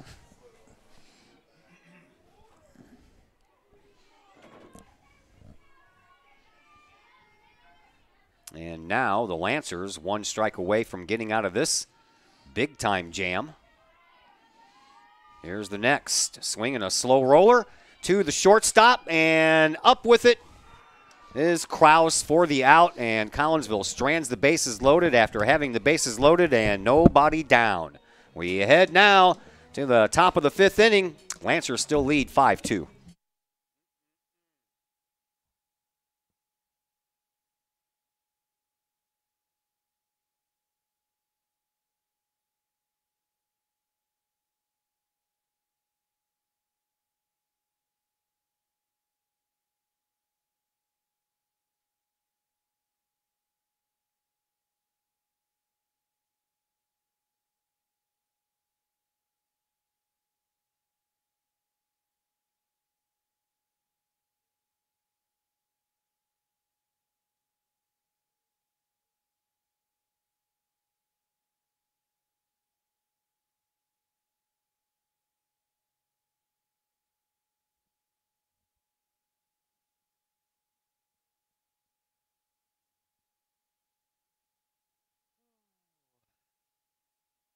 Let's thank Cafe Agape in Collinsville.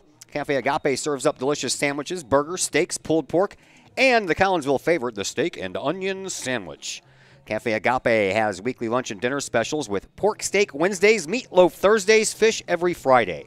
Cafe Agape also offers catering service, and you can get Cafe Agape delivered now through the to-go delivery app.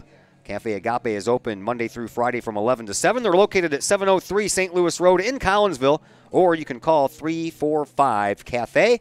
That's 345-2233. Well, golden opportunity there for the Kahawks in the bottom of the fourth inning. They had the bases loaded and no one out, and then 1, 2, 3 outs later, and Collinsville strands the bases loaded, and thus the score stays 5-2 in favor of the Lancers. And you hate to see that stuff, Chris Kettler, because that usually means momentum has just switched dugouts. Yeah, that's a tough momentum swing there. The Canucks had a chance for the big inning and couldn't get anything. The only batter that didn't get to bat in the last inning was Alyssa Kraus, and she bats here to lead off this inning and promptly grounds out to Heather Martinez at second, and that is the way the fifth inning gets underway. The first baseman, number 18, Jasmine Moore. And a lot of times, Collinsville has gotten the first 2 outs defensively and then can't find that third one until the Lancers get base runners and or put some runs across, and that has been the case both innings in which the Lancers have scored today. In the second inning, Poor and Crowder went 1-2, but then Abby Gray walked and came home on a double by Stephanie Bigham. In the fourth inning, 4 runs came to score, all with 2 outs. And here is a 1-out single. Adriana Hall picks it up on one hop in center field off of the bat of Jasmine Poor, and Poor is on for the first time here in this game, and that's the 8th Lancers hit. Here is Kinsey Crowder. Crowder doubled and then was thrown out at home on a nice play by Heather Martinez when the Lancers had some base runners in that last inning. Or else it could have been a lot worse. There's a screamer right past the glove of Faith Hall over at third base. And after 1 out, the next 2 have reached here against Maddie Lautz. Back-to-back hits. Leaves things up to Abby Gray. Something the Canucks needed when they had the base loaded, but Belleville East gets a couple hits here to start the 5th inning. Abby Gray has walked and scored, singled and scored. The lefty awaits, and the first pitch she offers at is put out of play. Foul ball down the third base side. A 5-2 contest. Lancers have the 3-run lead. Collinsville scored both of their runs in the third. Lancers, single run in the second, 4 in the last half inning. Runners stay put. Lutz gets ahead here, 0-2.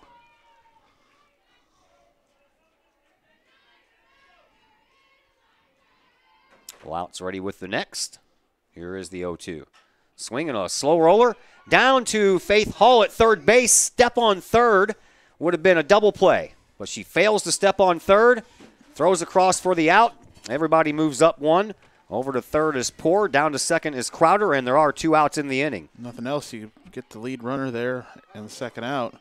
And, yeah, there was a good chance I had a double play, too. That brings up Mackenzie Daly. Her first plate appearance here in this game. She bunts down the third base side, but foul. Yeah, she only had to step a foot or 2 back to get the lead runner at third. All she needed to do was swing that right leg out and touch that bag, throw over to first base. We would have been out of this inning. A good chance at that double play. Daly comes in batting .095 on the year. 2 hits and 21 plate appearances. Looks at the next one in the dirt, 1-1.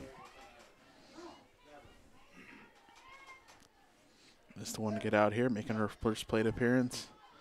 Been a pinch runner and came in the field in the last inning. 1 ball, 1 strike to count. Here's the pitch. That one hits the outside corner. Called strike 2, 1-2. So once again, Lautz and the Collinsville Kahawks 1 strike away from getting out of this inning and keeping the score right where it is, which is 5-2 Lancers. There's a line drive that was caught right before it hit the ground by Faith Hall. And the inning comes to a close with no more runners coming across the plate. We head to the home half of the 5th. Collinsville still trails 5-2.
Let's thank Rich's Record Emporium in Uptown Collinsville. Rich has everything from hi-fi to hi-fi. Yeah, got vinyl. If not, Rich's Record Emporium is a great place to start your rock and roll album collection. Okay, so maybe you don't want rock and roll. Maybe you like country. Maybe you like jazz. Maybe you like disco like Chris Kettler does. Yeah. Turntables available as well as a turntable service. While you're there, check out the Audio Emporium at Rich's Record Emporium, 131 West Main Street in Collinsville. Online, richesrecordemporium.com, or you can call 200-9287. Hannah Scrum will lead things off here in the 5th inning for Collinsville, and Christina Bettis in her 2nd inning of work. This will be her first full inning of work. Actually, she had a full inning of work because she went out there with nobody out in the last inning. So this is her 2nd inning of work. And she'll face Hannah Scrum. Hannah struck out her last time up. That was against Stephanie Bigham. Other than that, she struck out in the 1st as well, but went to 1st on a botched play by the catcher, and now we have a botched play by the pitcher that will allow Hannah to reach first base. And maybe second base, too, because he just keeps on going. Pitcher took the ball and just stood there with it. So is that like is that a double error on the pitcher? Collinsville, the pitcher, number 20, Maddie Louts. Yeah. It is. It would have to be. First, she couldn't glove the ball batted back to her. And then she held onto the ball and kind of twirled around there for a minute, and Scrum took advantage of it. There's a nice bunt by Louts. Over to third base is Scrum. Louts is out at first, but she did her job perfectly, which was moving the runner over.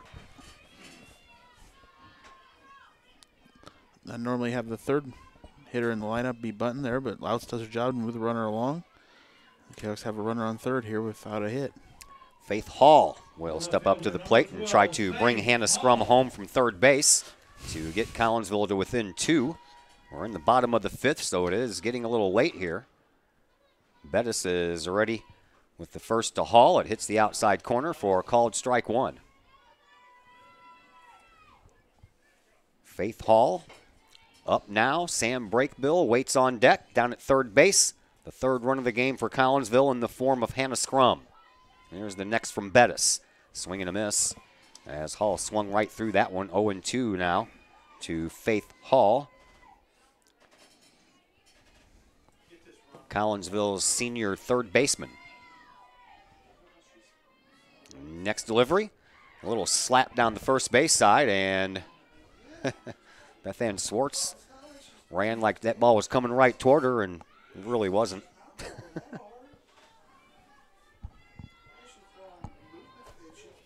Faith Hall, one of only 2 seniors on this year's squad. Riley Hindall the other. They only had 2 seniors last year as well. Last year also. Ooh, that one. Way inside. That one, did that hit her? It hit her. So the umpire calls. Yep, it hit her. Okay. It's a dead ball, so runners can't move up any more bases here, so it'll be up to Brakebill. First hit batter that we've had here in this game. So Sam Brakebill will come up with runners on the corner and only 1 out. Brakebill fly out in the 2nd inning to Belzer out in center field. And then she singled in the 4th inning and then was thrown out at home. That bases loaded situation. And became the 2nd out of that inning when Collinsville had the bases loaded and no one out. Here, 1 out, runners on the corners.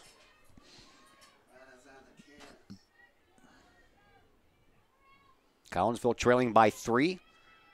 So Brakebill represents the tying run at the plate. Here's the pitch inside, but over the corner.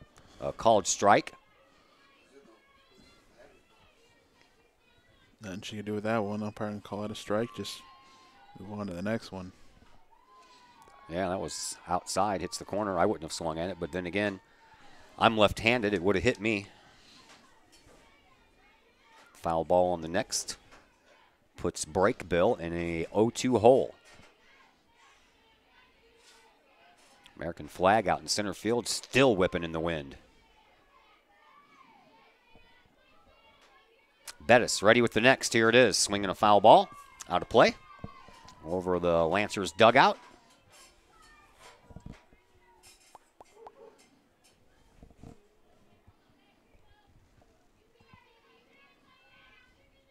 So we'll do it all over again. 0-2 the count to Breakville. Here's the next. Outside. Ball 1. 1 ball, 2 strikes to count. 5-2 is our score. Lancers have the lead. Here in the bottom of the 5th, Collinsville knocking on the doorstep. Runners on the corners and 1 out. Next delivery from Bettis to Breakville. Swinging a chance right through first and second base. 1 run is going to score. Safe. Oh, they throw her out at first base, they say. Wow, that was from the outfield, and the umpire that made the call is all the way over there at shortstop. So the run comes home. Down to second is Faith Hall and Sam Breakville. It's an RBI out. And that play goes 9-3 for out number 2. That brings up Riley Doyle. She was a step past the bag there. Wasn't even really close. Swinging a foul ball back to the screen from Riley Doyle. Doyle doubled, stranded at second, back in the second, and then walked and was stranded at third when Collinsville stranded the bases loaded in the bottom of the 4th. Here we are in the bottom of the 5th. Collinsville gets one of those runs back. It's 5-3. There's a big run at second base if Doyle can put one in a nice place. But she'll have to do it from behind in the count as she is down 0-2.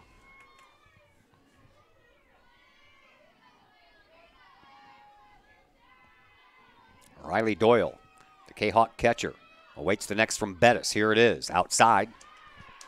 Ball 1, 1 ball, 2 strikes to count.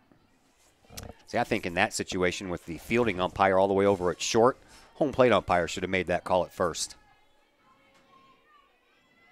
You may have a better look at it out there, but mechanics to make the call there. This one just misses. Yeah. I'll tell you what.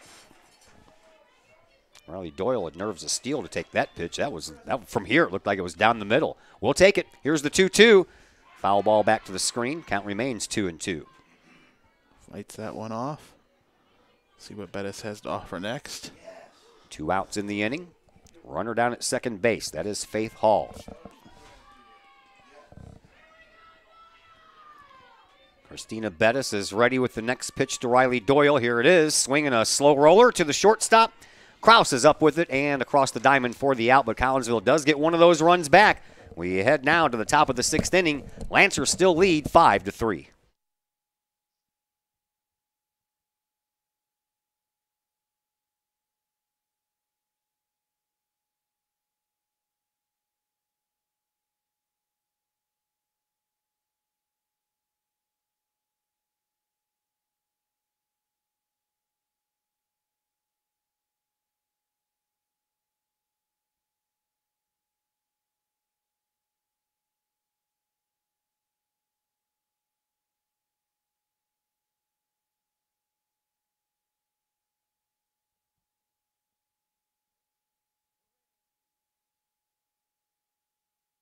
Let's thank Marshall's Transmission in Collinsville. At Marshall's Transmission, they know how much of a hassle it is dealing with a broken transmission. That's why the friendly and trustworthy staff at Marshall's can help with all of your transmission troubles. Marshall's Transmission handles all types of vehicles. Just bring it on into Marshall's. They will thoroughly inspect the problem, and they'll give you an honest quote. Marshall's Transmission, 263 St. Louis Road in Collinsville, or call 345-1930. Top of the 6th, Lancers have scored a run in the 2nd, 4 runs in the 4th. Collinsville, 2 runs in the 3rd, and 1 run in their half of the 5th. That's where we stand right now, 5-3 in favor of the Lancers. Here is Avery Patton. She will lead off the inning.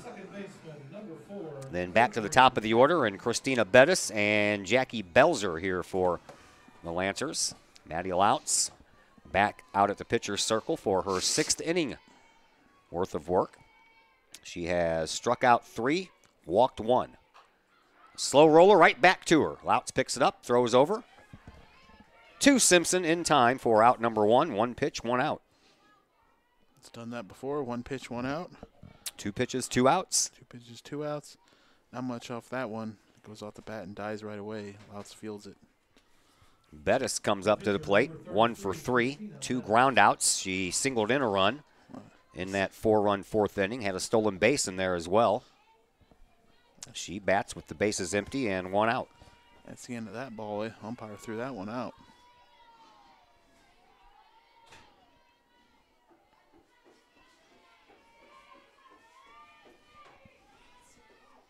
And the first one up high. Second guessing my decision not to bring up my little space heater. I'm not really all that cold, but my feet are freezing. Probably won't need it tomorrow. No, I wouldn't think so.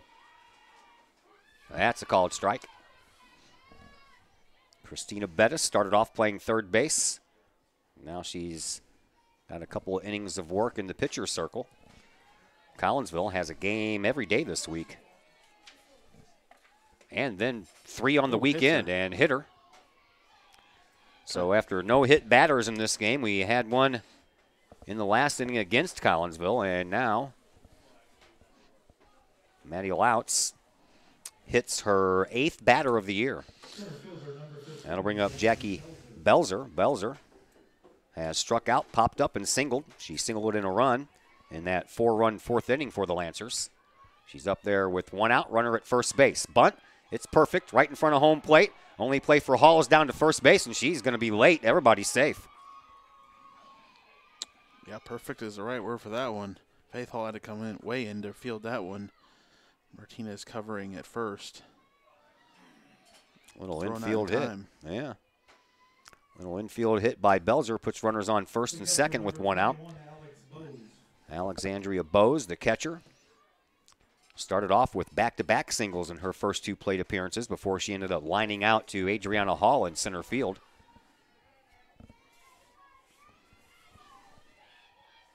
They're even with the bags at first and third. Regular distance at short and second. Pitches in the dirt. Everybody's going to move up a bag.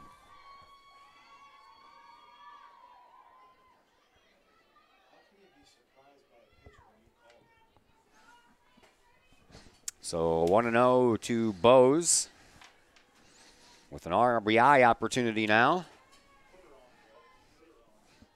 We're going to put this runner on. Yeah, looks like it. Maybe. Yep, they are. Load the bases. That'll bring up Alyssa Krause, the shortstop. Krause is 0 for 3.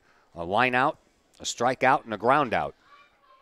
Which swip will come out here? This could be a pitching change maybe.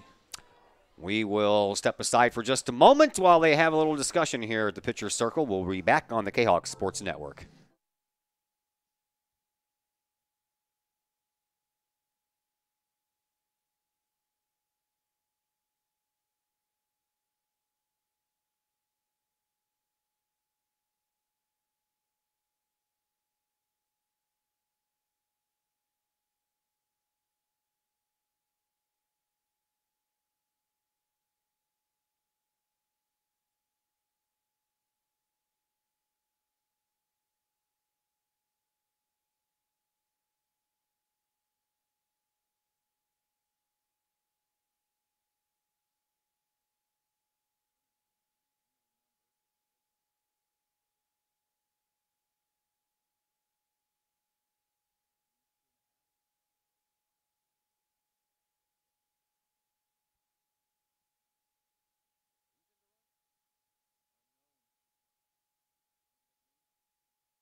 Back at the Collinsville Sports Complex, bases loaded, full of Lancers, only 1 out. Up to the plate is Alyssa Krause. She looks at one right down the middle. Maddie Lout stays in there. Maddie Echeverria is in to run at first base for Bose, the catcher. You think. Yeah, she has one of those things on over her jersey. Uh-oh. Swinging a foul ball. Whew, that was close. A little fly ball that just went over third base. Faith Hall couldn't quite chase it down, but thankfully the ball ended up just foul. Pulled it a little too much foul. Now Hall will take a couple of steps back, play about 4 steps behind the bag at third. Louts ready with the next to Kraus. Bases loaded. Here's the pitch. Swinging a high fly ball. This one is on the outfield grass. Tarrant is there. She has it and looks everybody back to base, and everybody stays put. And there are 2 outs in the inning. And Jasmine Poor will step up to the plate here for the Lancers. She is 1 for 3 on the afternoon. A couple of ground outs. Well, a ground out and a pop-up. The pop-up was handled on the infield by R.J. Simpson at first base. First pitch, that's called strike. Tell you what, if Collinsville could get out of this inning with nothing done, Mr. Momentum might have a new place of residence. Yeah, I'll give them some good momentum here for the last 2 innings, but if Belleville gets this big hit, it could be critical for the Kahoks.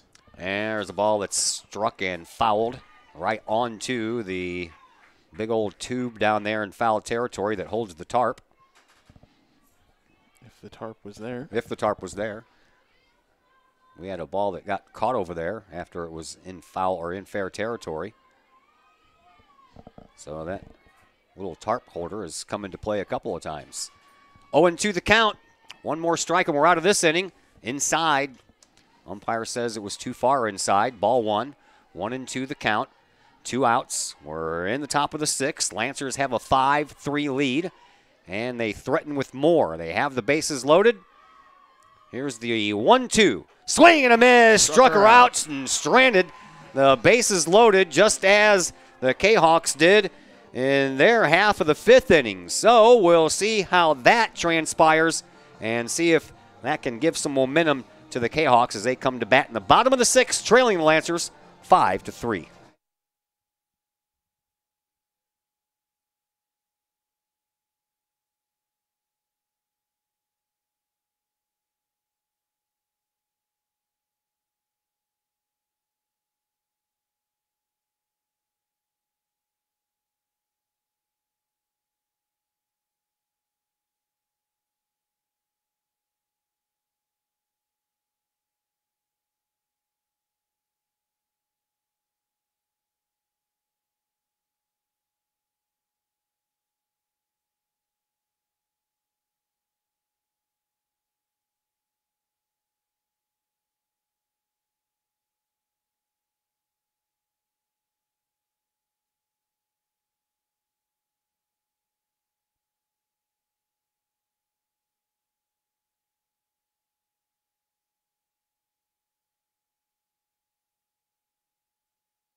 It'll be the bottom of the order here for Collinsville in the bottom of the 6th inning. Heather Martinez, Riley Hindall, and Adriana Hall.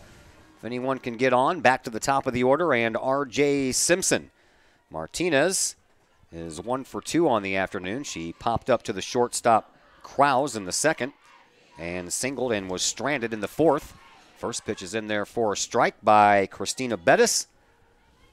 Big half inning. Collinsville leaving the bases full of Lancers in their last half inning. We'll see if they can translate that into some momentum on the offensive side. There's a chance for Krause at short.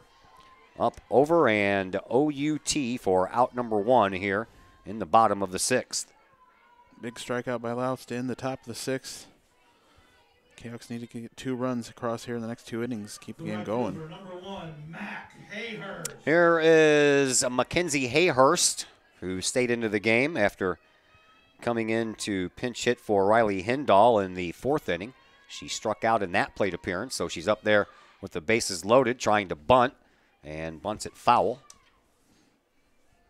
Bat just barely got a piece of it, and it bounced off the catcher's foot. Yeah, it got more distance off of the catcher's knee pad than it did off of the bat. So 0-1 the count to Hayhurst. Up high. Ball 1, 1-1.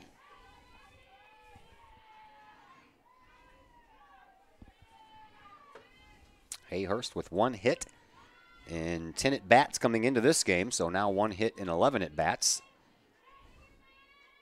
Swing and a miss. 1 ball, 2 strikes to count. Adriana Hall waits on deck.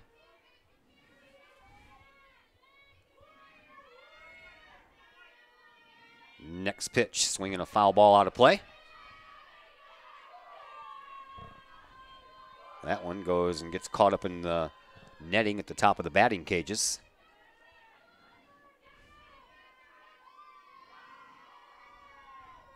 Stays 1-2. Bettis ready with the next delivery. Here it is, swinging a shot back to where it came from. Bettis throws over to first, and quickly there are 2 away. So it's up to Adriana Hall to keep the inning alive here for Collinsville. 24, Adriana Hall. R.J. Simpson waits on deck, but if she wants a chance to bat, Adriana Hall is going to have to reach base. They play in at the corners and in the outfield positions as well. A bunt straight up into the air in foul territory, and a diving catch by Hall over at third base, and the inning comes to a close. And Mr. Momentum didn't spend very much time in the Kahawks dugout at all. We head to the top of the 7th. Lancers still lead 5-3.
Todd Duke, Chris Kettler back with you from the Collinsville Sports Complex. Lady Kahawks are trailing 5-3. We have reached the 7th inning, which is the scheduled last inning here in high school softball and baseball, but we're going to hope that we at least only play 7, and Collinsville comes back with a bunch of runs in their half. But first they have to get past the other half. Here's a high fly ball. Hannah Scrum is underneath it out in left field, and she hauls it in off of the bat of Kinsey Crowder, and that is how the 7th inning gets underway. Didn't have to move around too much to get to that one. That left field is an adventure out there. The Moles have done a number out there. Yeah, I saw that earlier, and you guys went out there and pounded down those mounds. I have the same problem at home in my yard. Swing and a miss on the next batter. That's Abby Gray. Crowder ended a 2-for-2 with that fly out. So she's officially 2-for-4 on the day. Here is Abby Gray, who is 1-for-2. And a bouncer back in front. Maddie Lautz picks it up, throws in time for the out. Nice stretch over there by Simpson, or else that probably would not have happened. Doing everything she can to help out her pitcher. Received the throw with the stretch. Quickly 2 down here in the 7th. Get the Kahawks back in the dugout to bat for the bottom of the 8th. There is Mackenzie Daly, who came in as a late replacement. And the Lancers made a pitching change. Louts. Inside, ball 1. That's good there. Maddie has not had a 1-2-3 inning at all today. She's had a couple of opportunities where she's gotten the first 2, but then could not put them away. So here's an opportunity for her to get her first 1-2-3 inning. And as I say that, the first 2 pitches are out of the strike zone. First pitch looked good, but batter went diving out of the box, and she got the call. Avery Patton, the second baseman, waits on deck. She's the number 9 hitter in the order for the Lancers. Here's the 2-0. 3-0. But all set up with that first pitch. Now she's behind 3-0 is Louts. She's only issued 1 walk today, and that was on 4 straight pitches. And that was to Abby Gray. There's a strike. Abby Gray was the one who just grounded back out to Maddie Louts. That was back in the second inning, and the only one that scored that inning was Abby Gray, who received that walk. Here's the 3-1. That one is ball 4. Well, it's not going to get a 1-2-3 inning tonight unless we go extras. Up steps Avery Patton. Patton is 1 for 3 on the afternoon, a strikeout, a ground out. And she singled in a run and came around to score in that 4-run fourth inning for the Lancers. First pitch from Louts, swinging a foul ball out of play. Christina Bettis waits on deck. Bettis started off playing third base and now is in the pitcher's circle. Swing and a miss. And quickly 0-2 to Avery Patton. Patton got caught looking at a third strike to end the second inning after the Lancers scored their 1 run. Here's the 0-2. Did she go around? They're going to ask. Nope. No. Fielding umpire says she did not. Just held off there. Enough. Gets the call from the field umpire. 1 ball, 2 strikes to count. 2 outs in the inning. We're in the top of the 7th. Lancers lead 5-3. There's a little chin music. Avery Patton gets knocked back away from the plate. And now the count 2-2. Mackenzie Hayhurst, by the way, did stay in the game and is playing right field. Here's the next. Inside, no good. Throw down to second base and off of Terrence Glove. I don't think, even if it would have went into her glove, if the runner wouldn't have been safe anyway. Comes back here with 3 straight balls now. Louts was up 0-2. So Dally down to second. She's there with 2 outs. Full count. Here's the pitch. Up high. Another walk. Back-to-back walks. And the Lancers have some more business going on here, and that means Christina Bettis will get a chance to bat. She was hit by a pitch in her last plate appearance. Singled in a run in the 4th. Started off the game by grounding out to Heather Martinez. That seems like a long time ago. Pitcher and catcher will get together here. And the Belleville East Lady Lancers will hum the Jeopardy theme song. Huh. Oh, their coach will get together with the batter, Bettis, and the second base runner at second base. They do all that chattering no matter what the weather is like, but I think they're doing it all today just to stay warm. Chatter, movement, jump up and down, cheer, shout. Yeah, no one's sitting down on the bench in the dugout today. Here's Bettis from the right side with runners at first and second and 2 outs. Pitch is outside.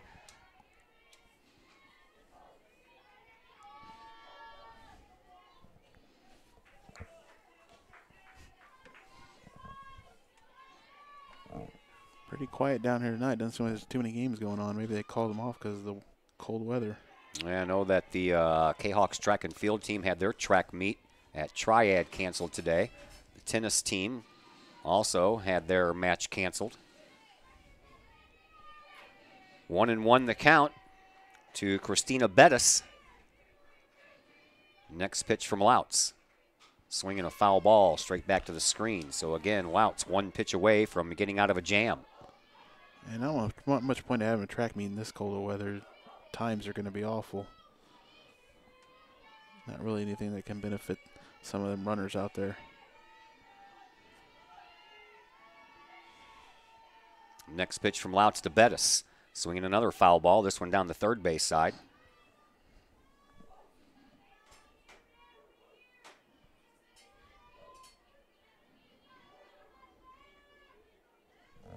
Louts.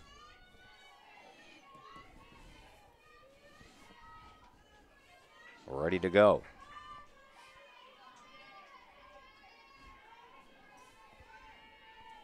Next pitch. Swing and a miss. Struck her out. Collinsville gets out of that inning with no further damage done. We head to the bottom of the 7th. It's do or die time for your Kahawks. They trail the Lancers 5-3.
Todd Duke, Chris Kettler back with you here at the Collinsville Sports Complex.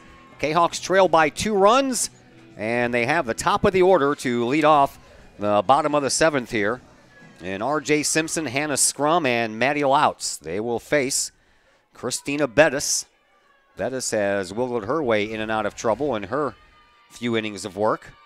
Swinging a high fly ball. This one is staying up forever, and it falls off of the second baseman's glove, and R.J. Simpson is safe down at second base.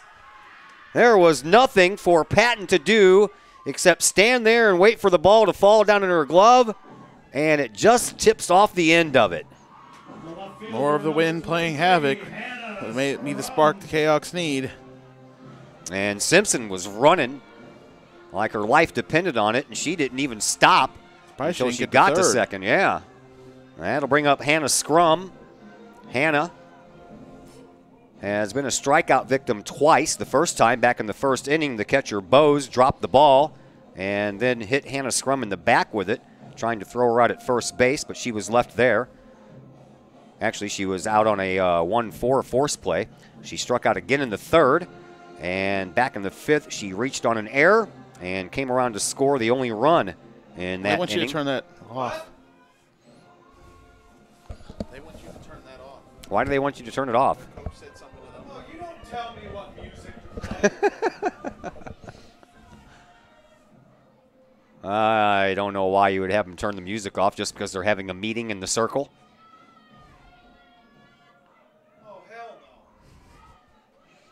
no. All right, well, Hannah Scrum will come up to the plate now. From the left side, runner at second base, which if you're the Lancers doesn't mean much. But the tying run is up at the plate, so that is kind of a big deal.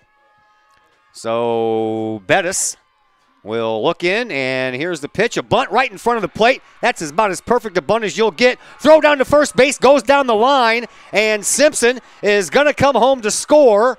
And Collinsville has gotten one of those runs back, and that was a big run there. At least a good job by the right fielder of East to back it up. They don't allow Scrum to go any farther, but a little swing and bunt there brings in the run, and the Kahawks are really in business now. So down at first base is Hannah Scrum after the 4th error committed in this game by the Lancers. So Scrum is down at first, nobody out, 1 run home. Collinsville trails by 1. And a pitch outside to Maddie Louts. Maddie has reached on a fielder's choice, knocked in a run with a ground out back in the 3rd, and then had a sacrifice of her own back in the 5th. Here's the 1-0 to Louts. She tries to bunt, and it's foul. Faith Hall waits on deck, but right now Maddie Louts represents the winning run up at the plate What a home for run. Collinsville. That'd be nice, wouldn't it? Better hit it. You got to hit it real hard in this wind if you want it to go over the fences, that's for sure. So Louts stands in from the right side. Here's the next from Bettis, swing and a miss, and quickly it's 0-2 to Maddie Louts. Nobody out. 1 ball, 2 strikes to count. Collinsville trails by a run. Tying run over at first base in the form of Hannah Scrum. Bettis looks in. Here's the delivery. Swinging a foul ball that would have been right in my hands if there would have been a backstop there. I was ready. Count remains 1-2. Collinsville has not beaten the Lancers in 8 years. Looking to turn that tide here today. There's a pitch right back to the pitcher's circle. Bettis over to second for 1, and Louts will be safe at first with no throw by the shortstop, Krause. So Maddie, for the second time today, reaches on a fielder's choice. Now batting for the Kahokes, the third baseman. Still stays out of the double play, so Kahokes still cooking here. See if Louts can't get a base here to move up, a stolen base or something to move up and get in the scoring position. So Louts is on at first. That brings up Faith Hall. Faith was hit by a pitch in her last at bat. Other than that, a ground out and a pop-up. Play this one all night with no courtesy runners for the pitchers and catchers. Hall looks at one outside. That hits the corner. 0-1. 1 out in the inning. Again, the tying run at first base. This time it's in the form of Maddie Louts instead of Hannah Scrum, who was just forced off of second. Next pitch to Hall. Took a little off of it, and Hall was fooled on that one. She was looking fastball, and that one came in as an off-speed delivery and stayed high as well. 0-2 the count to Hall. She was parked on a fastball there, wanted to swing it. Got fooled. Bettis looks into Bose, brings it. Sky ball, that's going to be in the outfield, and it's going to be a fair ball. Fair. It falls into fair territory. Louts makes it down to second base. She had to kind of stay to see if that was going to be caught or not. And the winning run is now on as Sam Brakebill heads to the plate. Lancers want to talk about it again. Louts at second, Faith Hall at first. Yeah, that was going to be trouble again and had a good chance to stay in fair. Lancers couldn't make the play, and not very clean hits, but they've been enough. That's the 6th hit on the afternoon for Collinsville to go along with their 4 runs, and now the tying run is down at second base. So Sam Brakebill comes up to the plate with a single and an RBI. She's 1 for 3 on the afternoon. Maddie Louts at second base, Faith Hall at first. Only 1 out in the inning. Sam Brakebill to the plate. Here's the pitch from Bettis, swinging a foul ball over the Lancers dugout.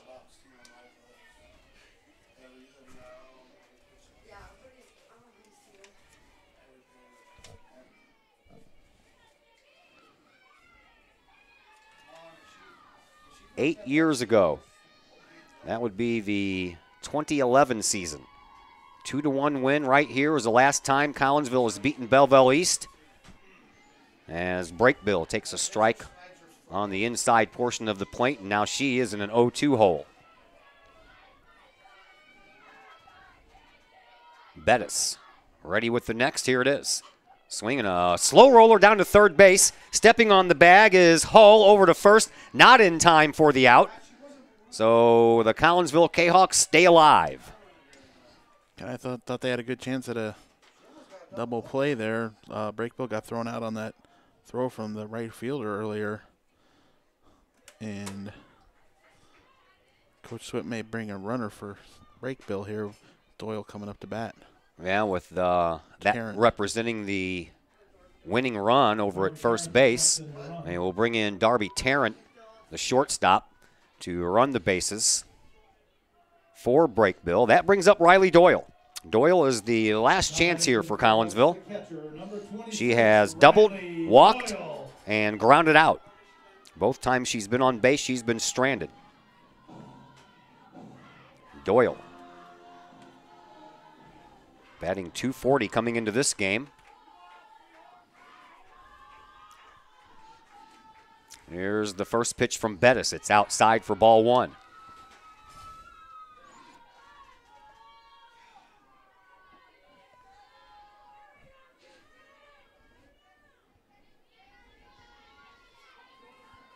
Doyle, the catcher, stands back in from the right side with runners at first and second, 2 outs. Swinging a high fly ball. This one's going to get out of play.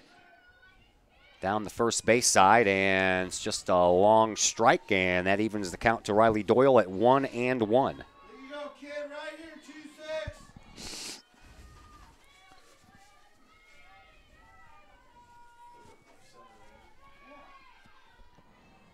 Bettis ready with the 1-1.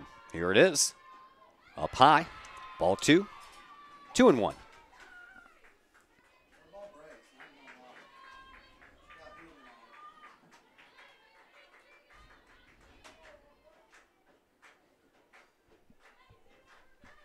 2-1 the count to Riley Doyle. Here's the next from Bettis. Swinging a foul ball straight back to the screen. 2-2. A little late arriving on that one. Maybe we should make the adjustment here. On the next one as this ball gets thrown back in. 2-2, Canucks down to their last strike. Deuces are wild, folks. 2 on, 2 out. 2-2 the count to Riley Doyle. The last chance here for Collinsville. Bettis ready. Here it comes. Outside. Full count. Runners will be off and running on the next pitch. Prettiest play in baseball. Runners on first and second. 2 outs. 3-2 the count to Riley Doyle. With the runners off and running, he might have a chance to get that tying run home with a nice single. Make sure they don't leave early or anything like that and get thrown out. Here's the pitch. Swinging a foul ball, so Doyle does a good job of staying alive as she spoiled that off-speed delivery from Bettis, the one that fooled Faith Hall. Stayed back just enough to fight it off. And now another big pitch coming here. So we'll do it all over again. Runners on first and second, 2 outs, 3-2 the count to Doyle. Here's the pitch from Bettis. Swinging a shot right past Bettis' glove and past the diving second baseman. The tying run comes home to score, and the winning run down at third base in the form of Sam Brakebill. Well, actually, she had a courtesy runner. That's Tarrant. Just enough on that to get through. The second baseman playing way over to the first base side, gets through. And now Heather Martinez won a game earlier in the year for the Kahoks against Jerseyville in extra innings. And that's her opportunity again here tonight. Well, we are tied, so we're really going to go to extra innings or we're going to win it here. As Tarrant is down at third base, 60 feet away from picking up the first victory in 8 years over the Belleville East Lancers. Right now we are tied at 5. Big comeback here for Collinsville. Let's see if the pinch runner plays dividends for the Kahoks to get Tarrant in to win this game. Wild pitch will do it. Passed ball. Yeah, something like that. Exactly. Base hit.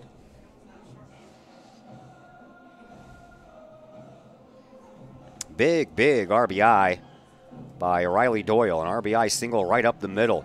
Just past the glove of Bettis, and then Patton tries diving to her right, and she couldn't get it. That definitely allowed Faith Hall to score. It was all set up by that pitch she fouled off before, the little off-speed one. Stay with it there and get another chance at it. Martinez, 1 for 3 on the afternoon. She popped up to the shortstop Krauser first time up. Singled back in the fourth, but was stranded at second base and then grounded out to Kraus at short. Stay away from the shortstop. Bettis Back in the pitcher circle after the timeout. Runners on the corners. Winning run down at third base. First pitch is right down the pipe, but a called ball. Must have been low. A little bit low. I said Martinez had the walk-off hit against Jerseyville. Looking for another one here today. All it takes is a little single. Pitch. Outside, that one hits the corner. 1-1. So now Martinez has watched one out of the strike zone and one over the corner of the plate. She's ready to go. Winning run at third base. Bettis looks into Bose. Has her sign. Brings it. Outside. Ball 2. 2-1. There is a base open in case they want a walker. Yeah, Hayhurst on deck. Yep.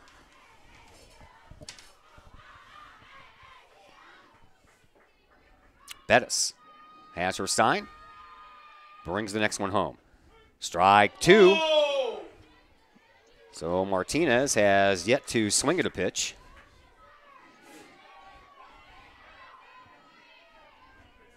Two and 2 the count. 2 runners on. Here is the 2-2 pitch to Martinez. Swing and a miss. She swung at ball 4, or ball 3. And the inning comes to a close, but we will head to extra innings. Collinsville comes back with 2 runs here in the bottom of the 7th to tie it. We head to extras tied 5-5.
Kahoks battle back with 2 runs in the bottom of the 7th in this game, extra innings.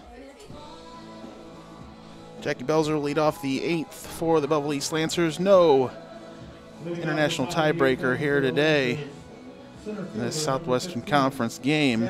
We'll be playing it straight up here in extra innings. Good battle back by the Kahoks there in the 7th. Send us to extras. First pitch to Belzer. In there for a strike. He's had that big inning back in the 4th. The Kahoks have fought their way back, looking for this conference victory. Here's the bunt to Belzer. Gets it right to Lautz, who flips to Martinez, covering at first. The first out of the top of the 8th. That goes 1-4. The catcher, number 21, Alex Bose. Todd's headset stuck on my arm. And Bose will be the second batter here in the 8th for the Lancers. First pitch in there high.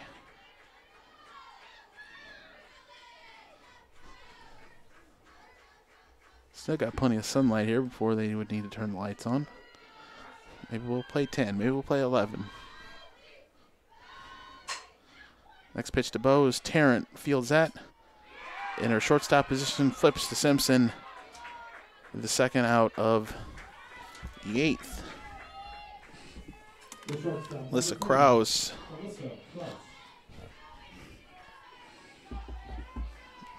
over 4 today, I think, if I can read Todd's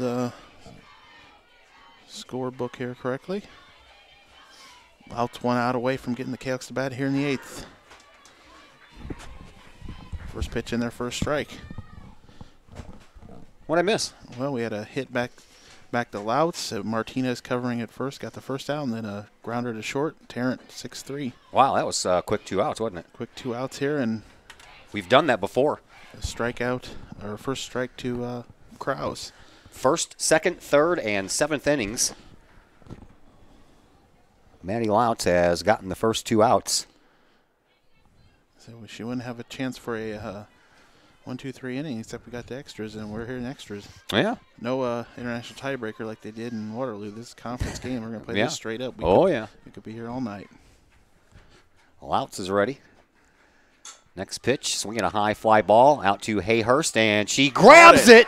Nice play by the freshman out there in right field. Mackenzie Hayhurst gives Maddie Louts and her Collinsville Kahawks their first 1-2-3 inning of this contest, and she gets all kinds of congratulations as she comes back to the dugout. So Collinsville does what they need to do. 1-2-3 inning, a chance to win it here in the bottom of the 8th, and back to tell you about it in just a moment here on the Kahok Sports Network.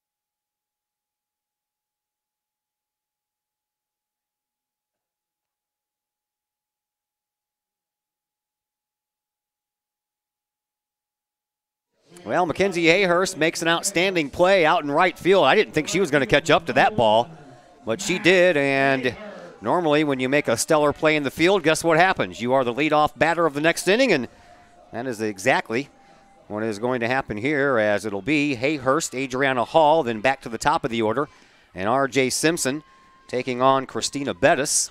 The JV game is over, but we're in extras here. Hayhurst bunts to the first baseman, and a nice job by Poor to field her position very nicely and turn around and throw it to Patton covering first base for out number 1. Just got to it at the last second there. It almost got past her. But she makes the play there to flip to the second baseman covering it first. And Adriana Hall comes up to the plate now. She has singled, scored, reached on a fielder's choice back in the 4th, and popped up to the third baseman Hull in foul territory in her last at bat. So it'll be Hall and then R.J. Simpson. We're in the 8th inning. Extra innings. Trying to find out what happened in the JV game since they're all coming over here now. Tell you about that. 13-8. Won, lost? Lost. Lost 13-8. Adriana Hall squares around to bunt and then bunts right through it.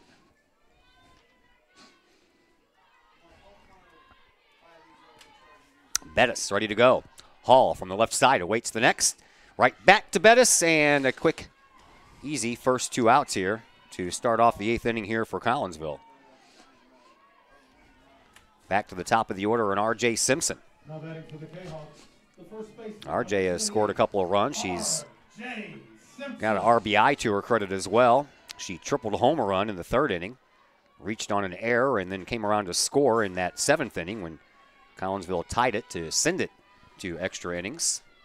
So Simpson bats from the left side, swings through the first one, that off-speed delivery. She swung right over the top of that one.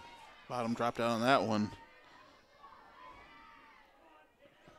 Simpson has a couple of long ones this year. They came in the same game in Waterloo. Hard to hit one out today with this wind. Here's the pitch, swinging it, right back past the face of Bettis and into center field. I tell you what, R.J. Simpson smoked that one.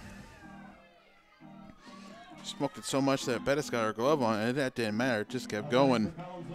Surprised didn't take her glove with her on the trip out to center field, and Scrum will bat now for the Kahoks. 8th base hit on the afternoon for Collinsville. That will bring up Hannah Scrum. Scrum has reached on an error 3 times here this afternoon. 1 on the pitcher, 2 on the catcher. Other than that, she has struck out twice. Yeah, that one that was hit right back to the pitcher, and then the pitcher kept her head down and never paid attention to Scrum running the second base. Scrum squares around a bunt, and that one almost hit her in the head.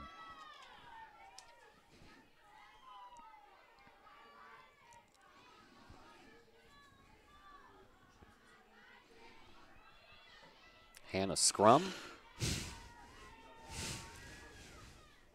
Sophomore steps in from the left side with a runner at first base. Now Bettis steps off, and she looks over into her dugout. And now timeout is called as everybody wants to go to the mound and talk about it. Natalie Peters, though, does not come out of the dugout to talk to her girls. So this is something that she, I guess, instigated from the dugout. Seems to be all the pitcher Bettis doing all the talking here. She's the most one talking out there. Just wants her defense to be ready and get them out of this inning. Well, there are 2 outs. Runner on over at first base is R.J. Simpson. Hannah Scrum is the batter. Maddie Louts waits on deck in case Scrum can keep this inning going.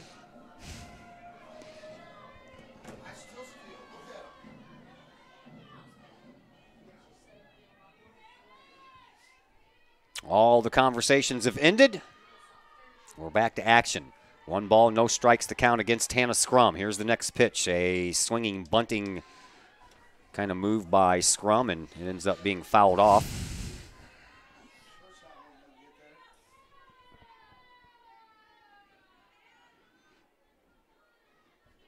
Simpson fake going off with the the release of the ball.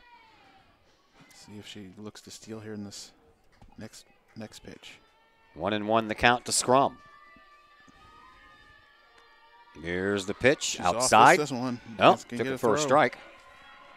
And down to second base with the winning run is R.J. Simpson. A big stolen base there by Collinsville, but it's up to Hannah Scrum now with 2 outs, 1 ball, 2 strikes to count against her. Bettis looks into Bose. Takes a while, but now she has her sign. Here's the pitch. And she did offer. Strike 3 called, and the inning is over. So we head to the 9th. Collinsville and Belleville East still tied at 5.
Maddie Louts back out into the pitcher's circle for her 9th inning worth of work.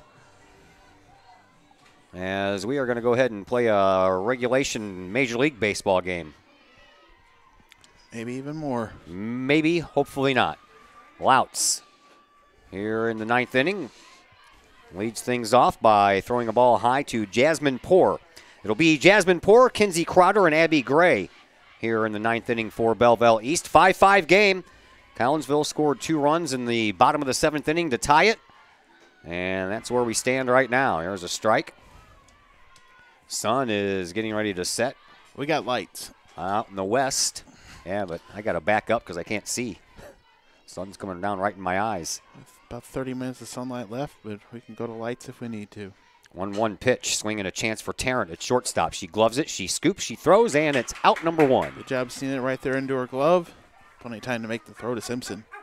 Right fielder, number 22, Kinsey. I think the referee's just making the umpire down there is making those emphatic calls just to keep warm. Kinsey Crowder steps up. She has doubled, singled, and popped up in foul territory to Riley Doyle, and then a fly out to Hannah Scrum out in left field. So 2 for 4 on the day is Kinsey Crowder. First one misses the strike zone. Next one on the way. Swinging a high fly ball. Scrum is back, and that's up against the base of the wall. And in with a stand-up double is Kinsey Crowder. I tell you what, if the wind wouldn't have been blowing, that would have been gone. I thought it was going to go. I thought that was a no-doubter there, but the wind does knock that down enough. And the flag out in center field, it's not blowing as stiff as it used to be, but just enough to keep that one from leaving the ballpark. And that brings up Abby Gray. Gray walked and scored in the 2nd, singled and scored in the 4th. Since then, a couple of groundouts. First pitch, misses, ball 1.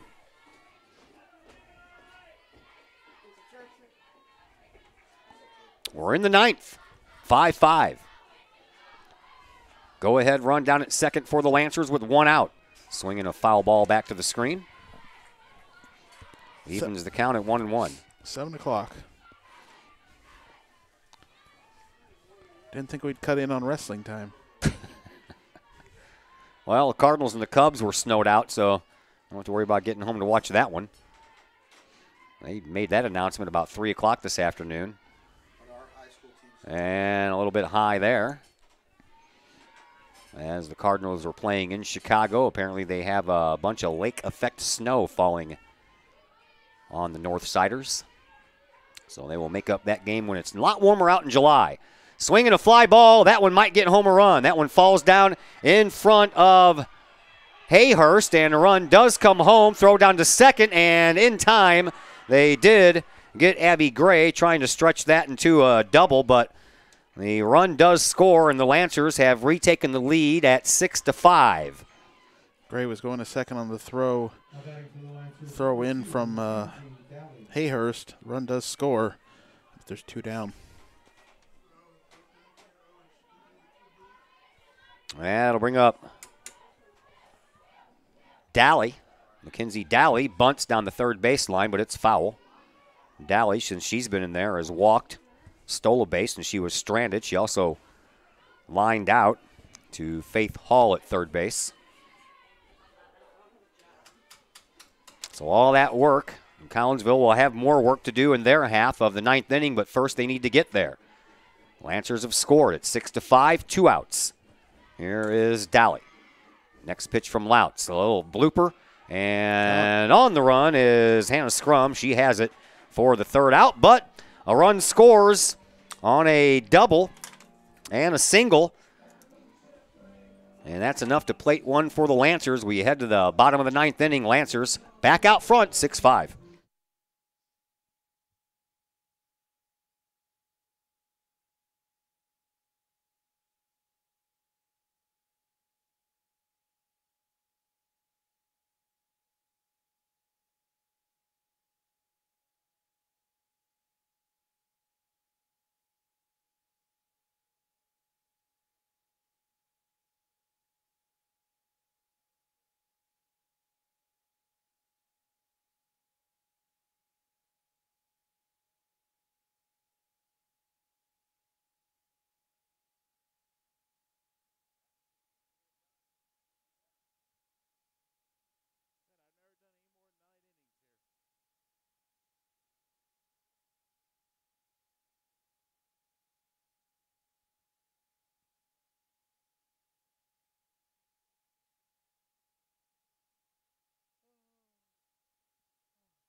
Todd Duke, Chris Kettler back with you at bottom of the 9th inning from Collinsville Sports Complex.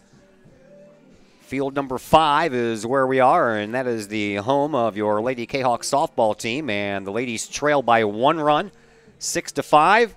Extra innings, and it'll be the middle of the order coming up for Collinsville. Maddie Louts, Faith Hall, and Sam Brakebill. If anyone can get on, Riley Doyle. And Collinsville will need some base runners to extend this game, as Collinsville battled back and scored 2 runs in the bottom of the 7th to tie it up, but the Lancers plating 1 in their half of the 9th, and that's where we stand right now. 6-5. Lancers with the 1-run lead, bottom of the 9th inning. Need at least the 1 run to get that one back. Louts will lead off. Coach Swip going over something with the umpire here, but they're not quite ready to go yet. Yeah, I don't know what they're talking about. Nothing else. He just wants Swip to get cold, but now the flag is totally died in. I guess the wind has stopped. Yeah, it was supposed to die down throughout the day, and as we got closer to nightfall, the wind was supposed to be pretty much non-existent. Yeah, so they said frost and freeze tonight. Yeah. Well, they're still talking, so we'll tell you what we have coming up tomorrow. Baseball, matter of fact, Tuesday and Wednesday. The next 2 days we have baseball action for you from Woodland Park. Tomorrow it'll be a Southwestern Conference matchup against Granite City. Wednesday, it'll be Mater Dei in town. Thursday we have soccer for you. We'll be on the road at Granite City. And then we're on the road Friday as well for a makeup game. As your Kahawks travel to Waterloo, it'll be my second trip there in 2 weeks. First for the softball team, now for the baseball team. That'll be what's coming up the next 4 days. So we're starting off our week with 5 straight games, and we're doing the first one here in extra innings. It's the first of 7 games this week for the softball team. Yep. Tomorrow at Granite, Wednesday at Jabot, back here Thursday, play Edwardsville, and then the tournament in Mount Zion on Saturday. The team will leave out Friday evening after practice. We'll get this bottom of the 9th inning going at some point. Yeah. Bettis is ready to go. Louts is ready to go, and she looks at one right down the pipe for a called strike 1. For Maddie Louts, she has reached on a fielder's choice twice in this game. She sacrificed a run over, and she has an RBI on an infield ground out, and she fouls one away to drive the count to 0-2 to start off this bottom of the 9th.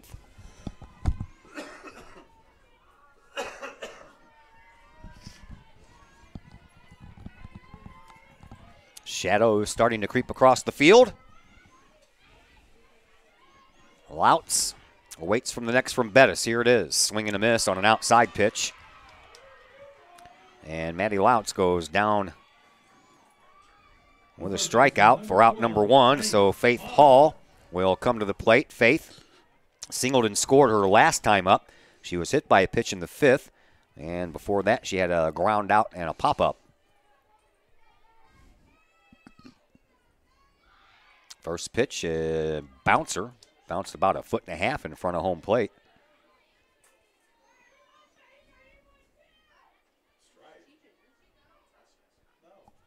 Did I press the wrong button?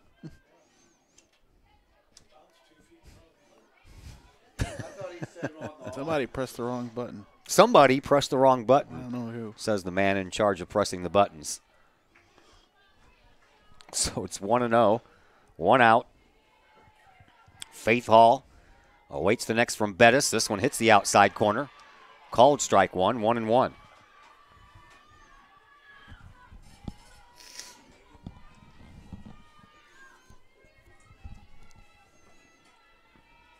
Next pitch. That one bounces in front of the plate, too.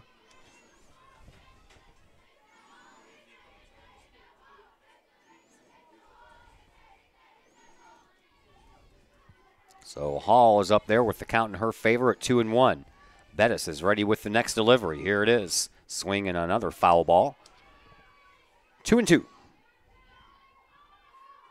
Sam Brakebill waits on deck. Faith Hall needs to get on base, and that would represent the tying run. Got to start somewhere.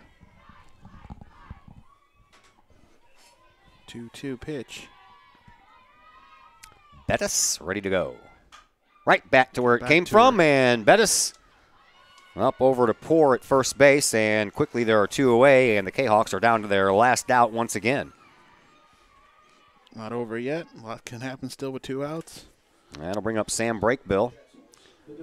Brakebill, 1 for 3 on the afternoon with an RBI. That RBI came back in that 1-run 5th inning. That was an important run, as it turned out to be. Swing and a miss. Goes up there swinging. Big time rip. Riley Doyle waits on deck, but right now it's all up to Sam Brakebill. Bettis brings it. Brakebill, a little pop fly behind the pitcher's mound, and it drops. The throw is out at first base on a close play, and that is the way that this one comes to a close as your Kahawks take it on the chin in extra innings as the Lancers win by a score of 6-5. That brings us in to the post-game show brought to you by Cullip Jennings Florist. Cullip Jennings Florist is a staple in the Collinsville area, has been for generations. Cullip Jennings Florist is located at 517 West Clay Street. Stop on in for weekly specials or give them a call as they get you geared for Mother's Day on the second Sunday in May. 344-0404 is the number for Cullip Jennings Florist, or you can check out all the flowers they have to offer at cullipjennings.com on the old interweb. Post-game show comes your way next on the Kahok Sports Network.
And we welcome you back into the Cullip Jennings Florist post-game show here on the Kahawk Sports Network as Collinsville drops this one to Belleville East in extra innings by a final score of 6-5. For Belleville East, they have 6 runs on 13 base hits. They committed 5 errors in this game, and they left 13 base runners on.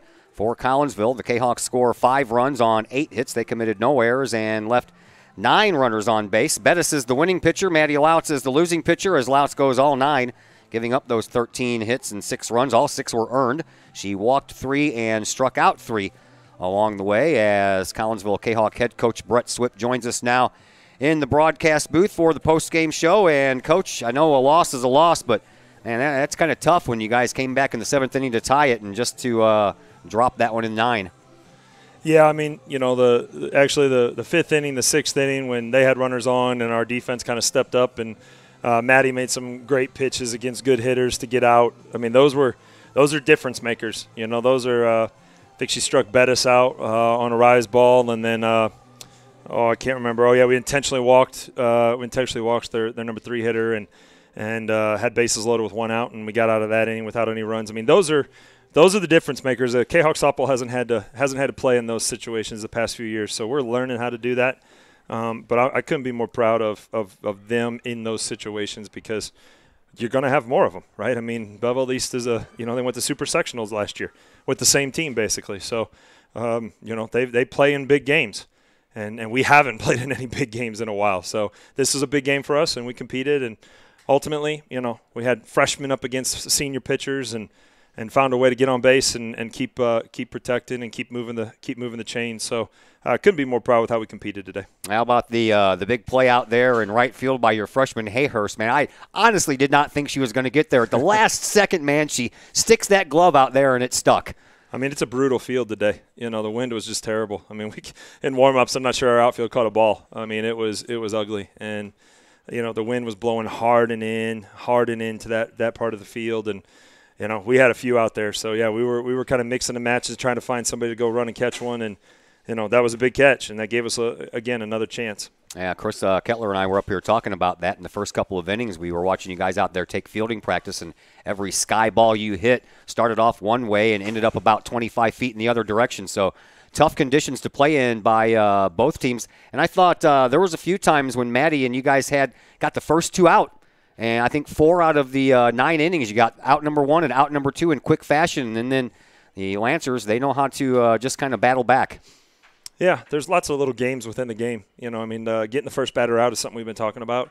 Trying to do a better job of that, and then also finishing innings. We're working on trying to get our nucleus at the mound with our young, got sophomore pitcher and freshman pitcher, and then a young catcher. We're trying to get them to understand the importance of those little games that happen within the game. That's one of them right there that you just mentioned. We kept the leadoff runner off quite a bit, but then you got to finish those innings. And they're not going to give us anything. We got to earn it all. We're going to have to earn it all year in the conference, and nobody's going to give us anything. We're not hiding from anybody. They know that we can play some ball, and so it's going to be like this. This is just what the Southwestern Conference is going to be this year. Thank you for the visit, sir. I know you're a busy man this All week. right. You got a lot of games, so we'll talk to you later. Thank you, Todd. Thank you. That is head coach Brett Swip of your Collinsville Lady Kahawks as they drop a hard one here this afternoon in extra innings to the Lancers of Belleville East High School by a final score of 6-5. That is going to do it for us. We are back at it tomorrow. We're back at it all week, as a matter of fact. Tomorrow, and next 2 days, we are back over in Woodland Park for a little baseball action for you. Tomorrow it'll be versus Granite City. Wednesday, the boys will take on Mater Dei. We're in Granite City on Thursday for girls soccer, and then another makeup game comes your way Friday as we travel out to Waterloo for another makeup date on the boys' baseball side of things. So for Chris Kettler and Brett Swip, my name is Todd Duke. Everyone, have a fantastic evening.